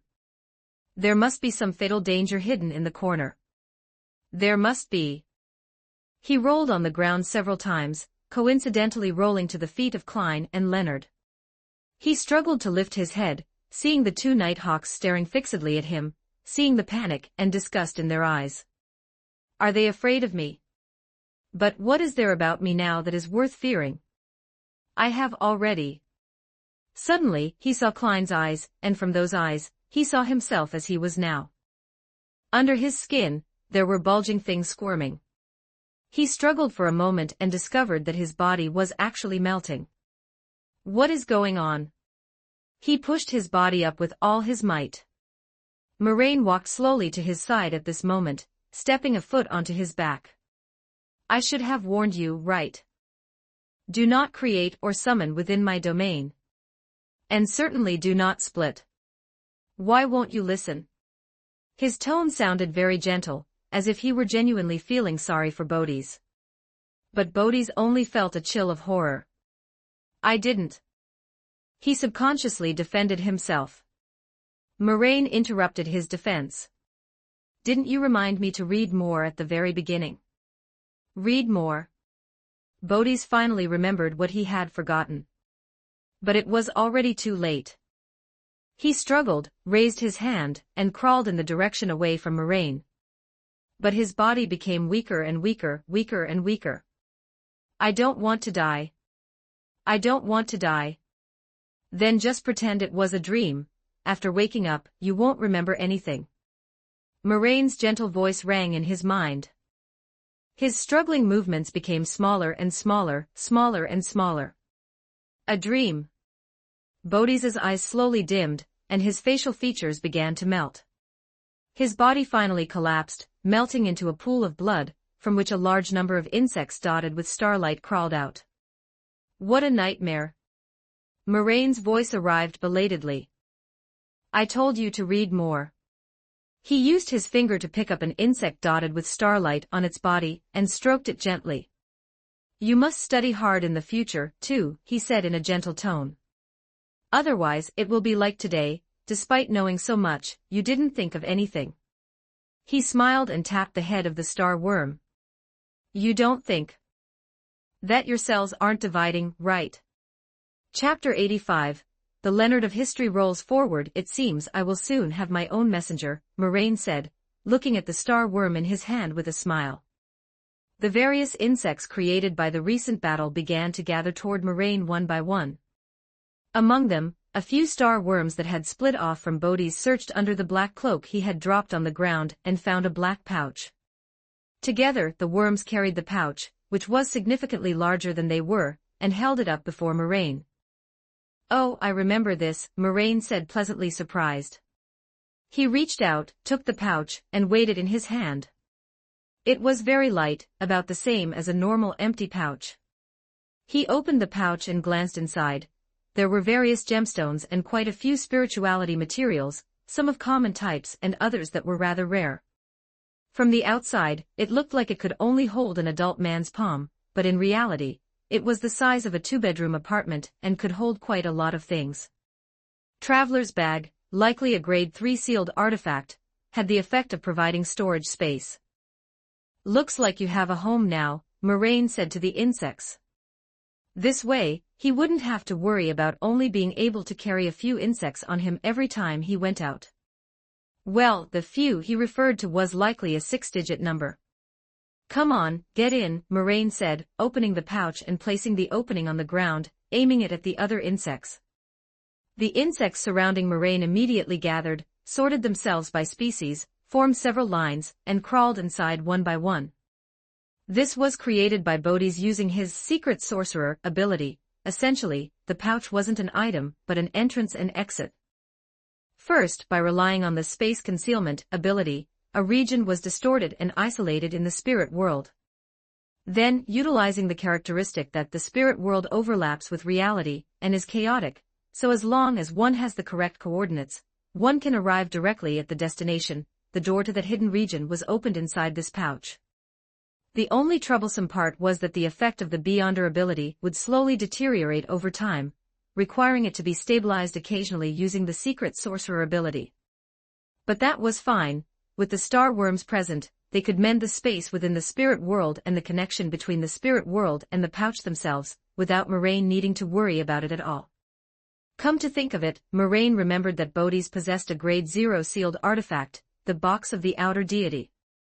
This was a sealed artifact involving the power of an outer deity, absolutely powerful, absolutely terrifying, and absolutely taboo. With Moraine's current strength, he was completely unable to contend with it. However, Bodhi's didn't seem to have it with him. It seemed that because the negative effects were quite significant, and he thought this mission was just a small business trip, he hadn't brought the sealed artifact with him. That made sense. Z transmitted the intelligence. He must have included some information about Moraine, which likely included the fact that Moraine had fought a sequence 5 to a standstill, and even nearly died several times. Bodhi's had never even considered that the opponent is actually a summoner, but insists on fistfighting people. Even if someone were warlike, they wouldn't go that far, right? Therefore, he hadn't brought the grade 0 sealed artifact, the Box of the Outer Deity. Moraine felt a slight pity. But on second thought, if the Box of the Outer Deity had been present, he probably wouldn't have been able to keep Bodhi's, and might even have been killed in retaliation. Bodhi's would likely have launched a desperate counterattack before dying, trying to take him down together. Looking at it that way, it wasn't a pity after all. It was better this way. Moraine held the pouch and waited patiently. When the last insect crawled into the pouch, he tied the opening and stood up. Cracks began to appear on the surface of the planar starry sky beneath his feet, and the inverted sea above. The domain expansion shattered and Moraine, Klein, and Leonard returned to the real world. The space that Bodhi's had originally cut had also returned to normal following Bodhi's death. Humph! Moraine suddenly let out a muffled groan. Domain expansion consumed a great deal of cursed energy and stamina. Although he could replenish his cursed energy using his nearly infinite path power, the exhaustion was very real. Moreover, the most important point was that although he could still mobilize his path power, he was temporarily unable to use his abilities related to the propagation. This was curse technique burnout. After a domain expansion, the curse technique originally imprinted on the body would suffer a temporary burnout and could not be used. And Moraine's domain was even more special. The foundation for his domain was the propagation. Although this brought him a stronger domain, it was not without a price. During the curse technique burnout, apart from simultaneous cursed method, his usage of the path was also burned out to a certain degree. Abilities like split and alter self-insectification, and accelerated cell division for rapid repair were all unusable. Whether it was his offensive means, defensive means, or recovery ability, they would all drop significantly. If Bodhi's had been able to break through the shell of Moraine's domain at that time, forcing Moraine into curse technique burnout, leaving him with only his simple fist fighting, monsterization, and glintstone sorcery, Moraine would likely have only been able to plan how to escape. Although he could try to enter the synchronization space to refresh his state, the Lord of the Mysteries world was not like the Jujutsu world, where the flow of time was slow enough that he could almost always see the fixed refreshing Honkai Star Rail Moraine every time he entered. The time flow in the Lord of the Mysteries world was actually not much different from the. This was also one of the reasons why Moraine had pulled Klein and Leonard into the domain together. Although showing off was indeed an important point, another reason was to prevent the two of them from firing a shot while trying to break through Bodhi's space cutting, which could result in a ricochet hitting the shell of the domain. If he were defeated by his own people, that would be embarrassing. Besides, entering the synchronization space wasn't something he could just do whenever he wanted. After a period of experimentation, the Moraines discovered that every time they entered the synchronization space, there would be a short window period. The Moraines simply borrowed the name, Curse Technique Burnout, and called it Synchronization Burnout. The duration of the synchronization burnout was not consistent, it seemed to be related to the different worlds. Among them, the synchronization burnout time in the Jujutsu world was the shortest, only about half an hour. The One Punch Man world was slightly longer, over an hour. Then came the Elden Ring world, which lasted for half a day. Finally, there were the Honkai Star Rail world and the Lord of the Mysteries world. The burnout period for these two worlds was about 1 day. Once this trump card was used, it would be difficult to handle sudden situations again. Did I say you could leave? He suddenly turned his head, looking at Leonard and Klein, who were planning to sneak away. Mostly Leonard. Klein didn't really have much of an opinion on whether to leave or not. His own side was so strong, he was too happy to care. But Leonard didn't know that. In Leonard's eyes, Moraine was purely a cultist. Fighting against the Aurora Order was simply a case of criminals fighting criminals. Why are you so afraid of me? Have I done anything to you? Moraine tied up the pouch and looked at Leonard. Leonard's brain was spinning rapidly. Just saw a Mr. Towers' powerful figure. We were filled with admiration, we were just planning to help you promote the great names of the Tarot Club, and a Mr. He squeezed out a smile. Moraine walked up to Leonard and patted his shoulder. Young man, you have a future, he said admiringly. I want to see a report on our Tarot Club in the newspaper tomorrow morning, do you understand? Leonard nodded immediately. Yes, no problem, no problem. He looked up slightly at the sky that had already turned dark and said decisively. I will go to the newspaper office in a while and use my identity as a policeman to demand that they put the Tarot Club on tomorrow's front page. Keep it there for at least a week, Moraine said, holding up one finger. Yes, yes, yes, at least a week, Leonard nodded frantically. A demigod. The person in front of him was at least a demigod. An expert capable of so easily killing a demigod could only be another demigod. He absolutely could not die here. He had to take this information about the Tarot Club back. This was no longer something that they in Tingen City could solve. Very spirited. Moraine patted Leonard admiringly again. I have high hopes for you. It's only right, it's only right. Then, to reward you, Moraine said with a smile, recite the honorific name of my lord now. Okay. Leonard's nodding suddenly stopped. Leonard immediately wore an expression even uglier than if he had eaten shit. This isn't good, right? I don't think I have the qualification to recite his name. This is your reward, Moraine said, looking at Leonard with encouraging eyes, so don't feel embarrassed. Leonard felt sure that his face must be covered in sweat right now. Seeing Moraine like this, he was certain that the Mr. Fool the other party believed in was 100% real. He had heard it. Just a moment ago, Moraine had directly called out the honorific name of the true creator. Although Leonard didn't know who Grisha was, it wasn't hard to guess from the context. This meant that there was a high probability that Moraine had the protection of another true deity. It was likely a true deity capable of contending with the true creator, a truly great existence. And now, reciting the honorific name of an evil god without any protection meant handing one's life over to the other party. The other party could crush him to death at any time, which wouldn't be any harder than crushing an ant. Come on, recite this. Moraine recited, the fool that doesn't belong to this era, the mysterious ruler above the grey fog, the king of yellow and black who wields good luck. Leonard still wanted to muddle through, using loan language. The fool that doesn't belong to use ancient Hermes, Moraine emphasized. Leonard resigned himself to his fate. The fool that doesn't belong to this era, the mysterious ruler above the grey fog, the king of yellow and black who wields good luck. He repeated it in ancient Hermes. Very good, Moraine lowered his hand. Work hard, and perhaps there will be a place for you in the Tarot Club in the future. Thank you. Leonard wore a smile that was uglier than crying. Moraine looked at Klein again. And you recite it too. By contrast, Klein was much more relaxed. He pointed to himself. Do I have to recite it too?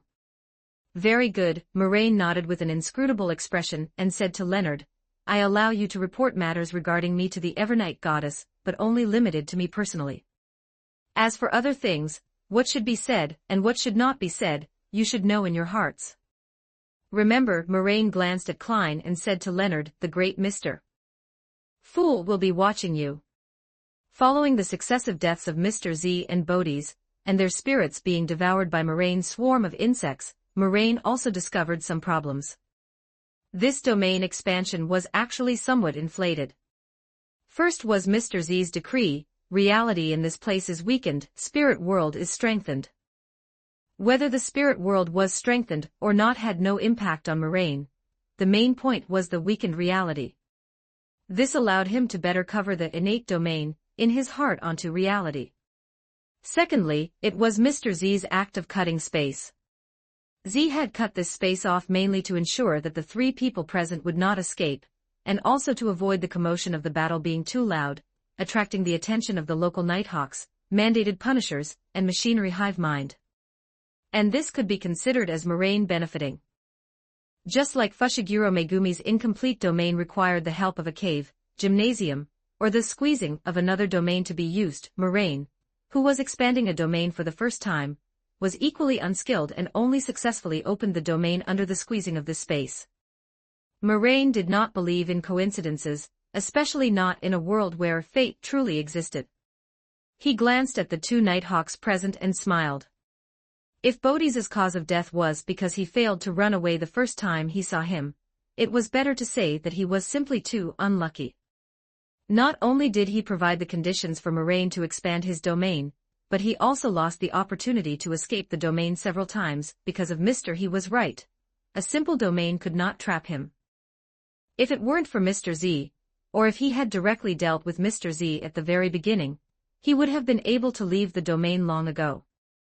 After that, facing Moraine in curse technique burnout, he would have been able to resolve it very easily. Even his box of the outer deity, which he often carried, coincidentally hadn't been brought with him this time. Although the reason was sufficient and quite convincing. But when so many coincidences are added together, they are no longer coincidences. He was simply too unlucky.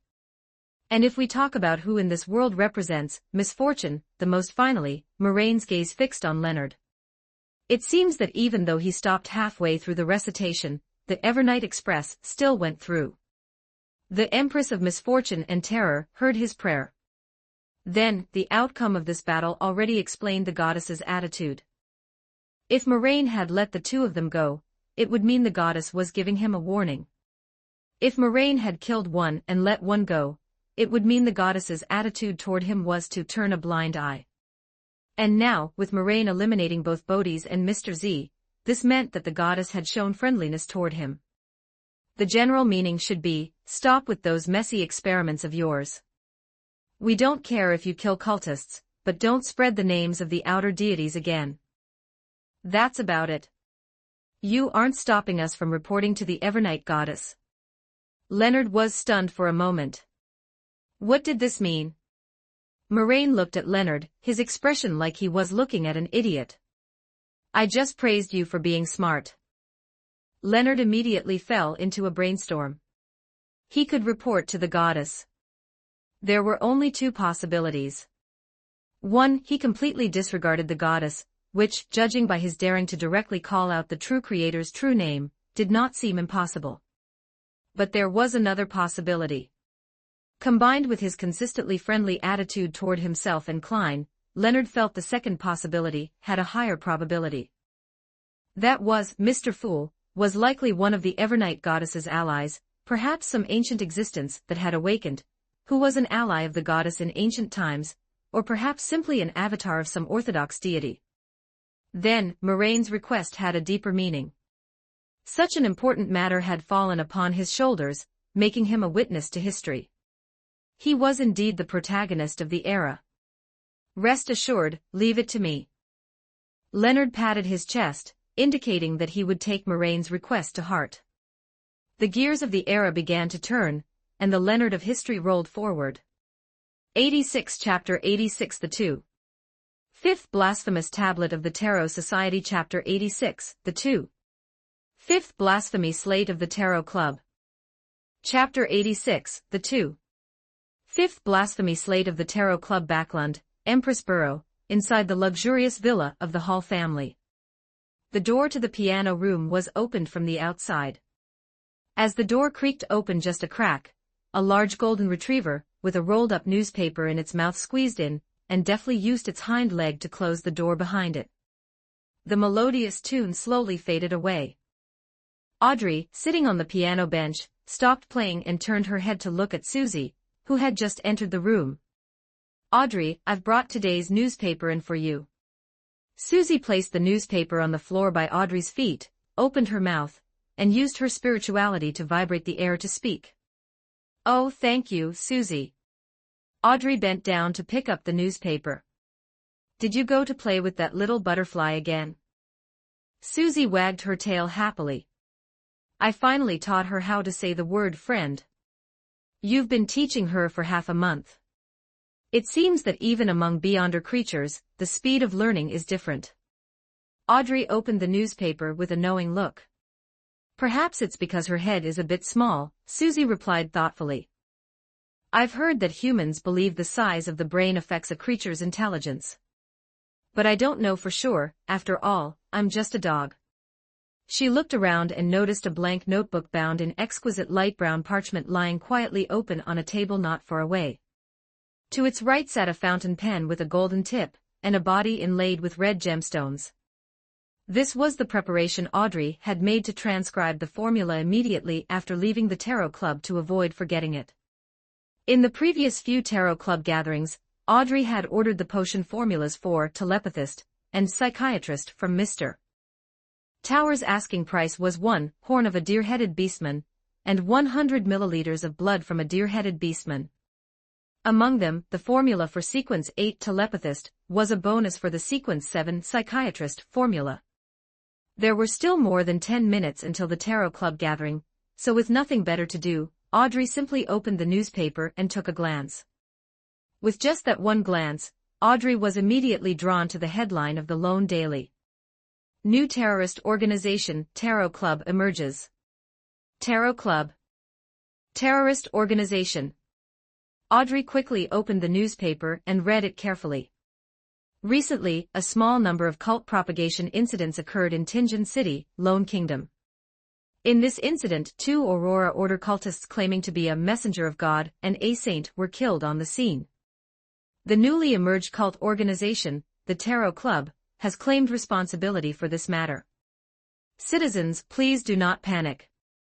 The inspectorate has dispatched a large number of personnel to conduct routine inspections regarding this incident, and the KFC has intervened in the investigation.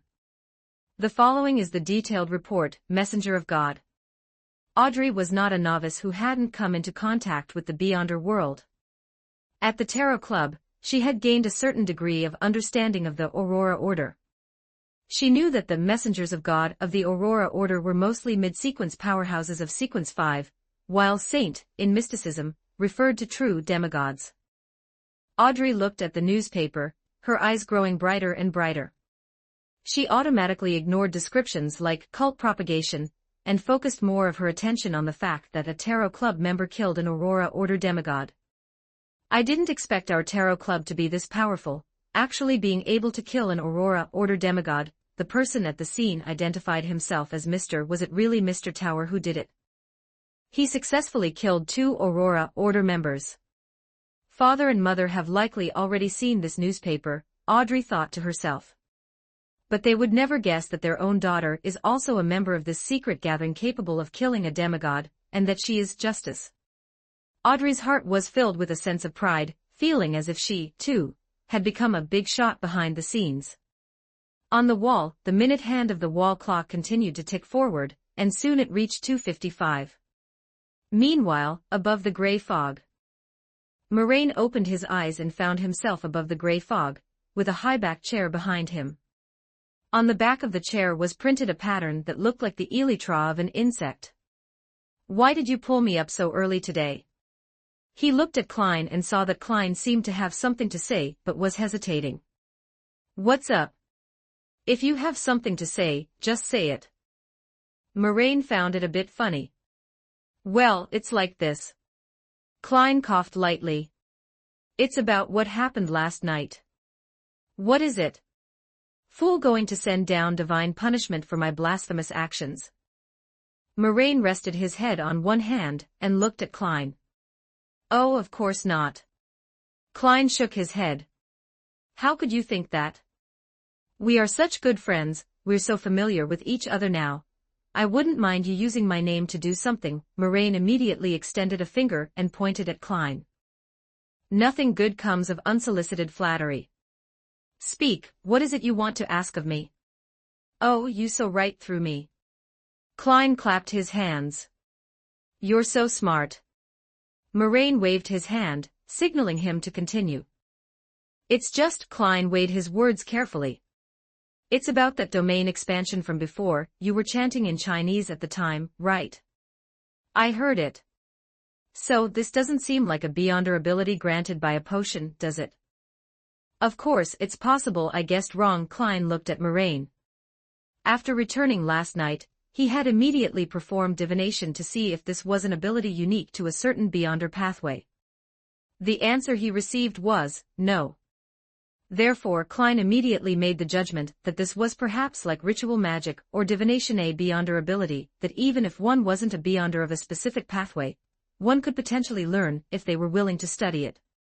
It just so happened that today was the day of the Tarot Club, so he pulled Moraine up above the gray fog 10 minutes early. "TSK, TSK, TSK." Moraine raised an eyebrow, immediately knowing what Klein wanted to ask. He nodded immediately, giving Klein a definitive answer. That's right, you guessed correctly. This is indeed not an ability unique to Beyonders of a certain pathway. He held up a finger. Domain expansion's effect is the ability to manifest the innate domain that exists in everyone's heart into reality. It can make everything within a space favorable to oneself, and also allow oneself to unleash at least over 120% of one's potential in an instant. Of course, these aren't the main points. The point is, within the domain, the user's Beyonder abilities have a sure-hit effect. In other words, when an enemy faces my attacks, they can only take them head-on, they cannot dodge. The more Klein heard, the brighter his eyes became. Upon hearing the last sentence, he finally couldn't sit still. You really have to teach me this. Klein leaned forward, looking at Moraine with burning eyes. His hands kept gesturing in the air. Damn, that was really cool. And this effect, it's simply absurd. Moraine looked at Klein, pinching his chin in thought. If you really want to learn, it's not impossible. But you don't have the talent. He shrugged. If you're willing to let me modify your brain, and then plant insects inside your body, it seems it's not entirely impossible. What the hell? Klein was stunned for a moment. Modify the brain. And plant insects in the body. Yeah, Moraine held up 3 fingers. First, you are missing a special thing in your brain. We call it a curse technique. Second, you don't have the special organs to use this kind of ability, so you can't produce the special energy needed to use a domain. Man, even if you completely obtained these 2 things, you would still need a long time of study before you could possibly use it. An ability like domain expansion is something that only a very small number of people among us can learn. Is that so? Klein felt as if a bucket of cold water had been poured over him. If I plant insects in my body, will there be any side effects for me? Klein pressed. You actually want it? Moraine curled his lip. Forget it, let's wait a bit longer. Maybe one day I'll figure out a way for you all to use cursed technique abilities without needing to be modified. That's great. Good luck. Klein immediately recovered. Klein felt that Chiosi's current workload for the lessons was still too light. Having been born for nearly a year, it was time to increase the intensity. Your Uncle Joe is going to have to push you hard. It's almost time for the Tarot Club, Klein said, taking out his silver pocket watch and clicking it open to take a look. I'll bring the little sun above the gray fog first, then we can prepare to start the meeting. After saying this, he put away the pocket watch, leaned back against the chair, tapped his left teeth twice, and quietly activated his spirit vision. He extended his spirituality toward the deep red star representing the sun. Soon, crimson light emerged and a figure appeared, not far from Moraine's left hand. As soon as the son, Derek, appeared, he immediately bowed to Klein and then to Moraine. Hello, Mr. Klein had already activated his spirit vision.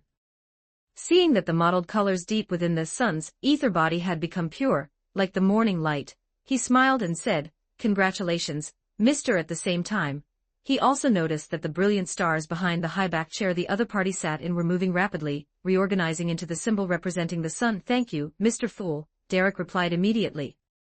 Then, he turned to Moraine. And thank you for the formula. I will manifest the textbook for you now. You're welcome, Moraine smiled and gently raised his hand. No need to rush, we can do it once the meeting starts. All right, Derek nodded. At the time, when little son Derek bought the formula, Moraine hadn't charged him money, asking for the City of Silver's textbooks instead. At this moment, Klein also chuckled and said, Then let's begin the gathering. Remember, the frequency will likely be the same from now on, or rather, the interval. As he spoke, he established a connection with the deep red stars representing Justice and Hangman, pulling the 2 members back into the magnificent palace that resembled a giant's residence. As soon as Audrey saw the scene before her, she immediately greeted them in a light-hearted tone. Good afternoon, Mr. I have another page of Emperor Roselle's diary here. Good afternoon, mister. I have already obtained the materials you needed. May we exchange for the potion formula now? Of course. Moraine sat sideways in his chair, one arm resting on the backrest. I can tell you the formula right now. All right, Audrey nodded briskly. Then I'll submit the diary to Mr. Fool first. As she spoke, with Klein's help, she manifested the diary and handed it over to Klein. Moraine similarly manifested the telepathist and psychiatrist potion formulas, pushing them across the long bronze table to Audrey, who sat opposite him. Audrey quickly caught the potion formulas, picked them up, and carefully read and memorized them, ensuring she wouldn't forget. Derek, with the help of the fool, Klein, also manifested a textbook that wasn't thick, but certainly not thin either. Damn, this much. Moraine reached out to take the textbook and flipped through it in confusion. It was at least 30 or 40 pages long. To prevent losses among the people of the City of Silver, most of the content in the textbook needs to be memorized. Derek replied seriously. Of course, although Little Sun could memorize 30 or 40 pages at once, while Audrey could only memorize 3 or 4, this didn't mean the bard was better at memorizing than the spectator. What Derek was memorizing were characters, the language they were already accustomed to using. But what Audrey was memorizing were pictures, characters she had never recognized before, relying entirely on rote memorization to remember every crooked stroke. Moreover, these were things Derek had already memorized. After becoming a Beyonder, he had spent another week carefully memorizing them, and in the end, he had managed to memorize the entire book. Aha, impressive. Moraine nodded and started flipping through it. Meanwhile, Klein began to read the diary after receiving it. August 2nd, above the gray fog, silence temporarily fell. The content in the diary was indeed quite important, involving matters of some high sequences. But unfortunately, Moraine had already talked about these things at the Tarot Club before, so Klein had absolutely no interest in them. He now treated Roselle's diary purely as smut. Soon, Klein finished reading his diary. He glanced at Moraine and noticed that he was flipping through the book very quickly, turning a page every second or two. You may communicate freely now. He nodded at the others. The hangman, Alger, glanced at Moraine, and noticing that he didn't seem to have any intention of speaking, immediately spoke first. Mr. Fool, Miss Justice, Mr. I have obtained a new piece of information. The Hurricane Admiral, Kalangos, has infiltrated Backland to complete a difficult task. He may stay there for a long time, and commit shocking atrocities. Additionally, I also know that this matter involves a very important item, an item that can help Kalangos quickly become a high-sequence powerhouse. As he spoke, he secretly glanced at Moraine. He said this specifically for Moraine to hear, hoping to pique his interest. Moraine hummed softly while flipping through the book, indicating he was listening. Alger nodded and continued, of course, this is all my speculation. The information I received is this: Kalangos believes that once he completes the commission and obtains that item, he will soon be able to stand shoulder to shoulder with the 4 kings, turning the 4 kings of the seas into 5 kings, and reducing the 7 pirate admirals to 6. Although the son, Derek Berg, couldn't understand the events described by the hangman at all, and had no idea who was who, he still listened very attentively, feeling as if a new door to the world had opened up before his eyes.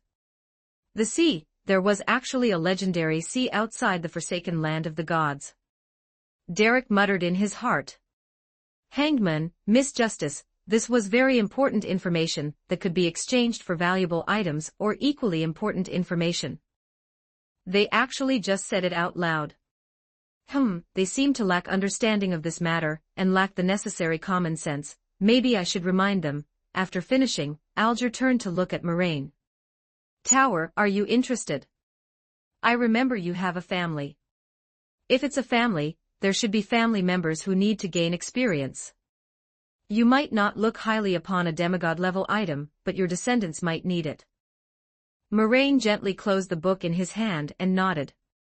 You're right. Perhaps my children will be interested. We'll see when the time comes.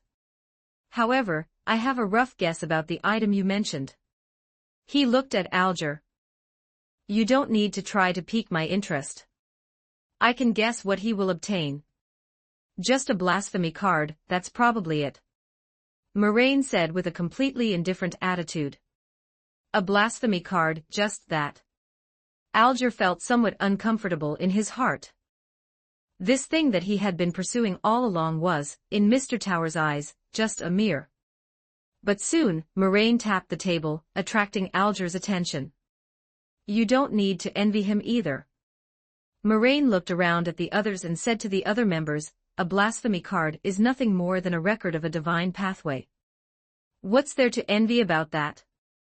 He snapped his fingers, and a slate immediately appeared behind him, covered in indistinct text shrouded in gray fog. Look, the 5th blasphemy slate. He announced.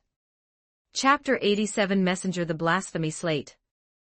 Everyone cast their gaze over instantly, landing behind Moraine. The fool, Klein, remained hidden behind the gray fog, motionless, his expression unreadable. Alger's body stiffened slightly, Audrey covered her mouth with both hands, and Derek stretched his neck, attempting to see the text on the slate clearly through the shroud of gray fog. Justice, the hangman, and the sun were all trying hard to discern the text on it, only Klein was the exception. He glanced at it once and then withdrew his gaze, appearing completely indifferent to it. Moraine had only been able to create objects above the gray fog by utilizing his abilities. He knew very well that nothing was written on it, there were only a few blurry patterns. Although Klein did not doubt that Moraine could truly produce a 5th blasphemy slate, at least this time he had been lazy, it was purely just a texture map. However, the other three did not think so. They only assumed they currently lacked the qualifications to see the text on it clearly. This is what kind of bloss, even Alger, whose faith was not at all firm, subconsciously felt a tremor, restraining the urge to strike his left chest with his right hand to perform the prayer gesture to the Lord of Storms. But he raised one hand, pinching the lower half of his face, struggling to suppress his trembling body and his ecstatic heart. Kalangos, oh Kalangos, a single blasphemy card made you so excited, so arrogant, thinking you could stand shoulder to shoulder with the 4 kings of the sea. But I am different. I am different. I really came to the right place with this tarot club. Moraine's somewhat languid voice sounded once again. This is a blasphemy slate I created based on my own memory. It certainly can't compare to the original, but I can guarantee that the content on it is more extensive and authentic than any blasphemy slate you know of. After saying this, he waved his hand gently, causing all the text on the slate to vanish, as if erased by an eraser, leaving only a bare, featureless slate. He grinned. So you don't need to envy anyone. Here, your limits will certainly far exceed what you previously imagined. He glanced at Alger. Alger also noticed Moraine's gaze and immediately lowered his head to show he understood. He kept his head bowed, the pupils of his eyes constantly trembling. Far exceed his own imagination. His greatest dream before had been to become an archbishop, to become a sequence for demigod. But now, since he had the tower's permission, perhaps he could dream a little bigger. If this was what the tower expected of him, I will follow your will, he said, trembling and in a low voice. After saying that, Moraine reopened the City of Silver textbook brought by the little son, intending to commit all the content to memory to take back and share with Chiosi. He didn't need to memorize it completely, just one look was enough. Once connected to the network later, he could easily retrieve everything he had seen from his subconscious. The other 3 members continued their previously unfinished discussion regarding Kalangos. Glancing at Moraine, who had returned to reading, Audrey continued her discussion with Alger. We need more intelligence, focusing on Kalangos' hobbies and habits.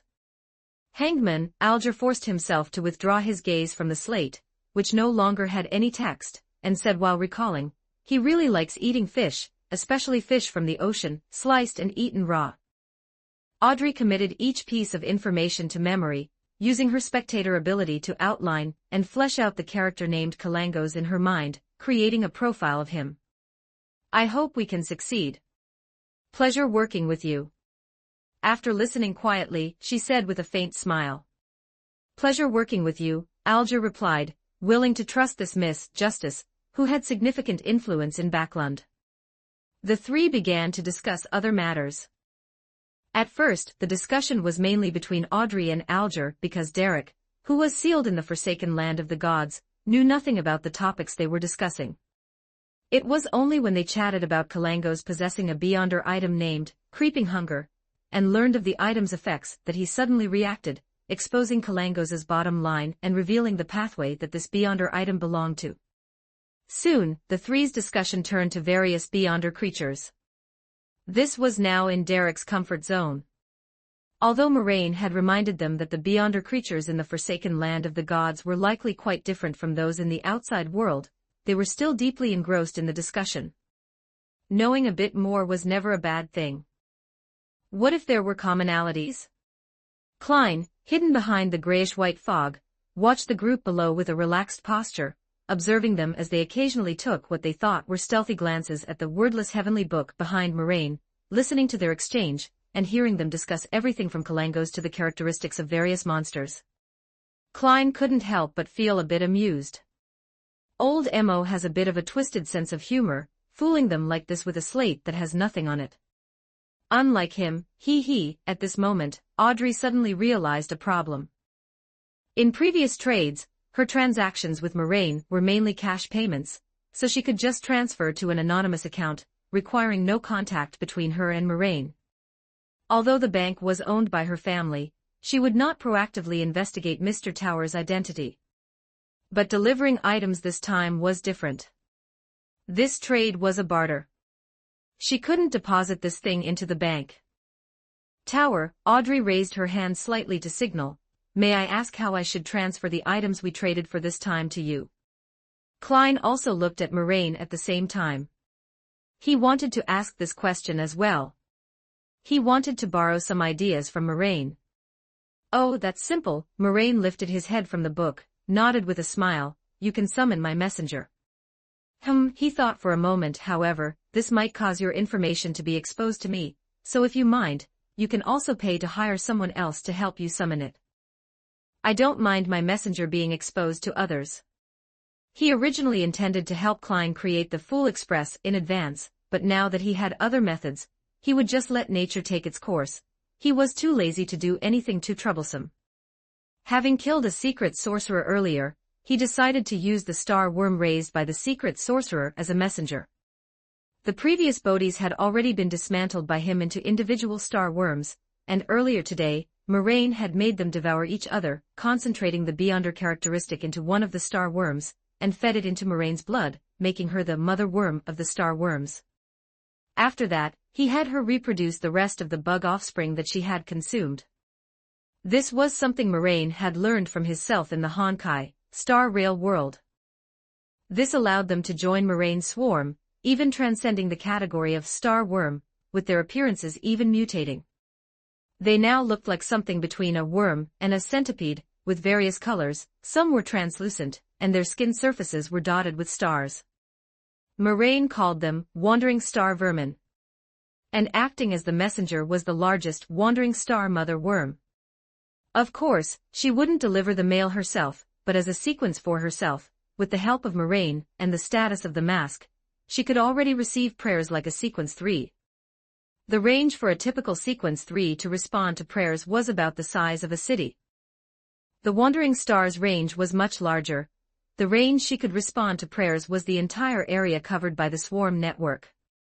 With the help of the highly mobile wandering star vermin, in just one morning, the coverage of the swarm network had already encompassed all of Lone and spread to countries like Intis and Lenberg.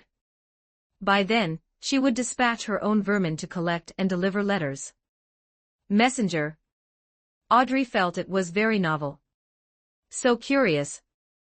Audrey's heart was tangled in hesitation. "I'm really so curious, I want to see what Mr. Tower's messenger looks like. But I feel that keeping my own information confidential seems to be a very important matter as well." After several Tarot Club meetings, Audrey had already observed many things. First, Moraine has almost no respect for Mr. Fool and Mr. Fool's attitude toward Moraine is also quite friendly, just like good friends rather than a god and a believer.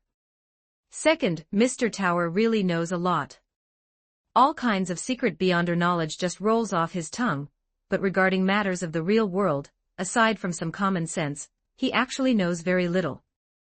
This makes Audrey have to associate it with the common knowledge that gods reside high above reality, and even angels rarely walk upon the earth.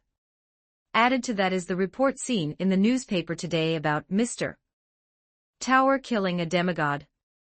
At this moment, Audrey had already imagined the scene of an Aurora Order demigod offending Mr. Tower, resulting in divine punishment and being struck dead by a bolt of lightning. Finally, thinking about the blasphemy slate that appeared today. Could it be? Very well, Audrey smiled and nodded. I understand. No, I am willing to. Oh, Mr. She meant that she would perform the summoning herself, which was also a sign of respect for Mr. There is no reason to ask someone for help with a message while not showing one's face. Moreover, if Mr. Tower is truly an angel, then no matter how much she hides, it would be useless. Perhaps Mr. Tower already knows my identity, and is currently just teasing a child. Audrey thought. Even little son, Derek Berg, couldn't help but take a few extra looks at Mr. Messenger. If there really is a messenger, does that mean they could allow the City of Silver to communicate with the outside world? Noticing Derek's gaze, Moraine shook his head. My children cannot enter the forsaken land of the gods for the time being. Tower's messenger is actually his own child. Alger didn't say a word, but listened very carefully. He had heard of the existence of messengers, but most were spirit world creatures that used the spirit world's special delivery methods. This was his first time hearing of someone letting their own child act as a messenger. Could it be that one of Mr. Tower's descendants passed away and turned into something like an evil spirit, or a vengeful soul? While Alger was thinking, Audrey's light-hearted voice rang out again. Tower, may I ask how I should summon your messenger? Moraine placed the book in his hand on the table and explained with a smile, you just need to set up a ritual magic. The specific procedure is very simple. First, prepare a small altar. It doesn't need to be too large. Then, just choose some herbs and essential oils you like. Oh, there's no need for anything too precious, just light whatever you like, but don't use anything with insect-repelling properties, my children don't like that. Next is the candle. You only need the one that symbolizes yourself. Finally, there is the incantation part. It has 3 sentences. The first sentence is I, spoken in ancient Hermes, giant, draconic, or elvish. The second sentence is I summon in my name, which can be in Hermes. The third sentence is the specific description of the summoned object, for example, what you will use later, the wandering star that roams the upper realms. The mother insect that listens to the summoning. The messenger that belongs solely to the swarm king of the spirit world. Remember, although this thing looks a bit like an honorific name, it is essentially a summoning incantation, so do not change the specific description of the summoned object at will, that can easily attract terrifying monsters. Understood. Audrey nodded seriously, memorizing Moraine's words.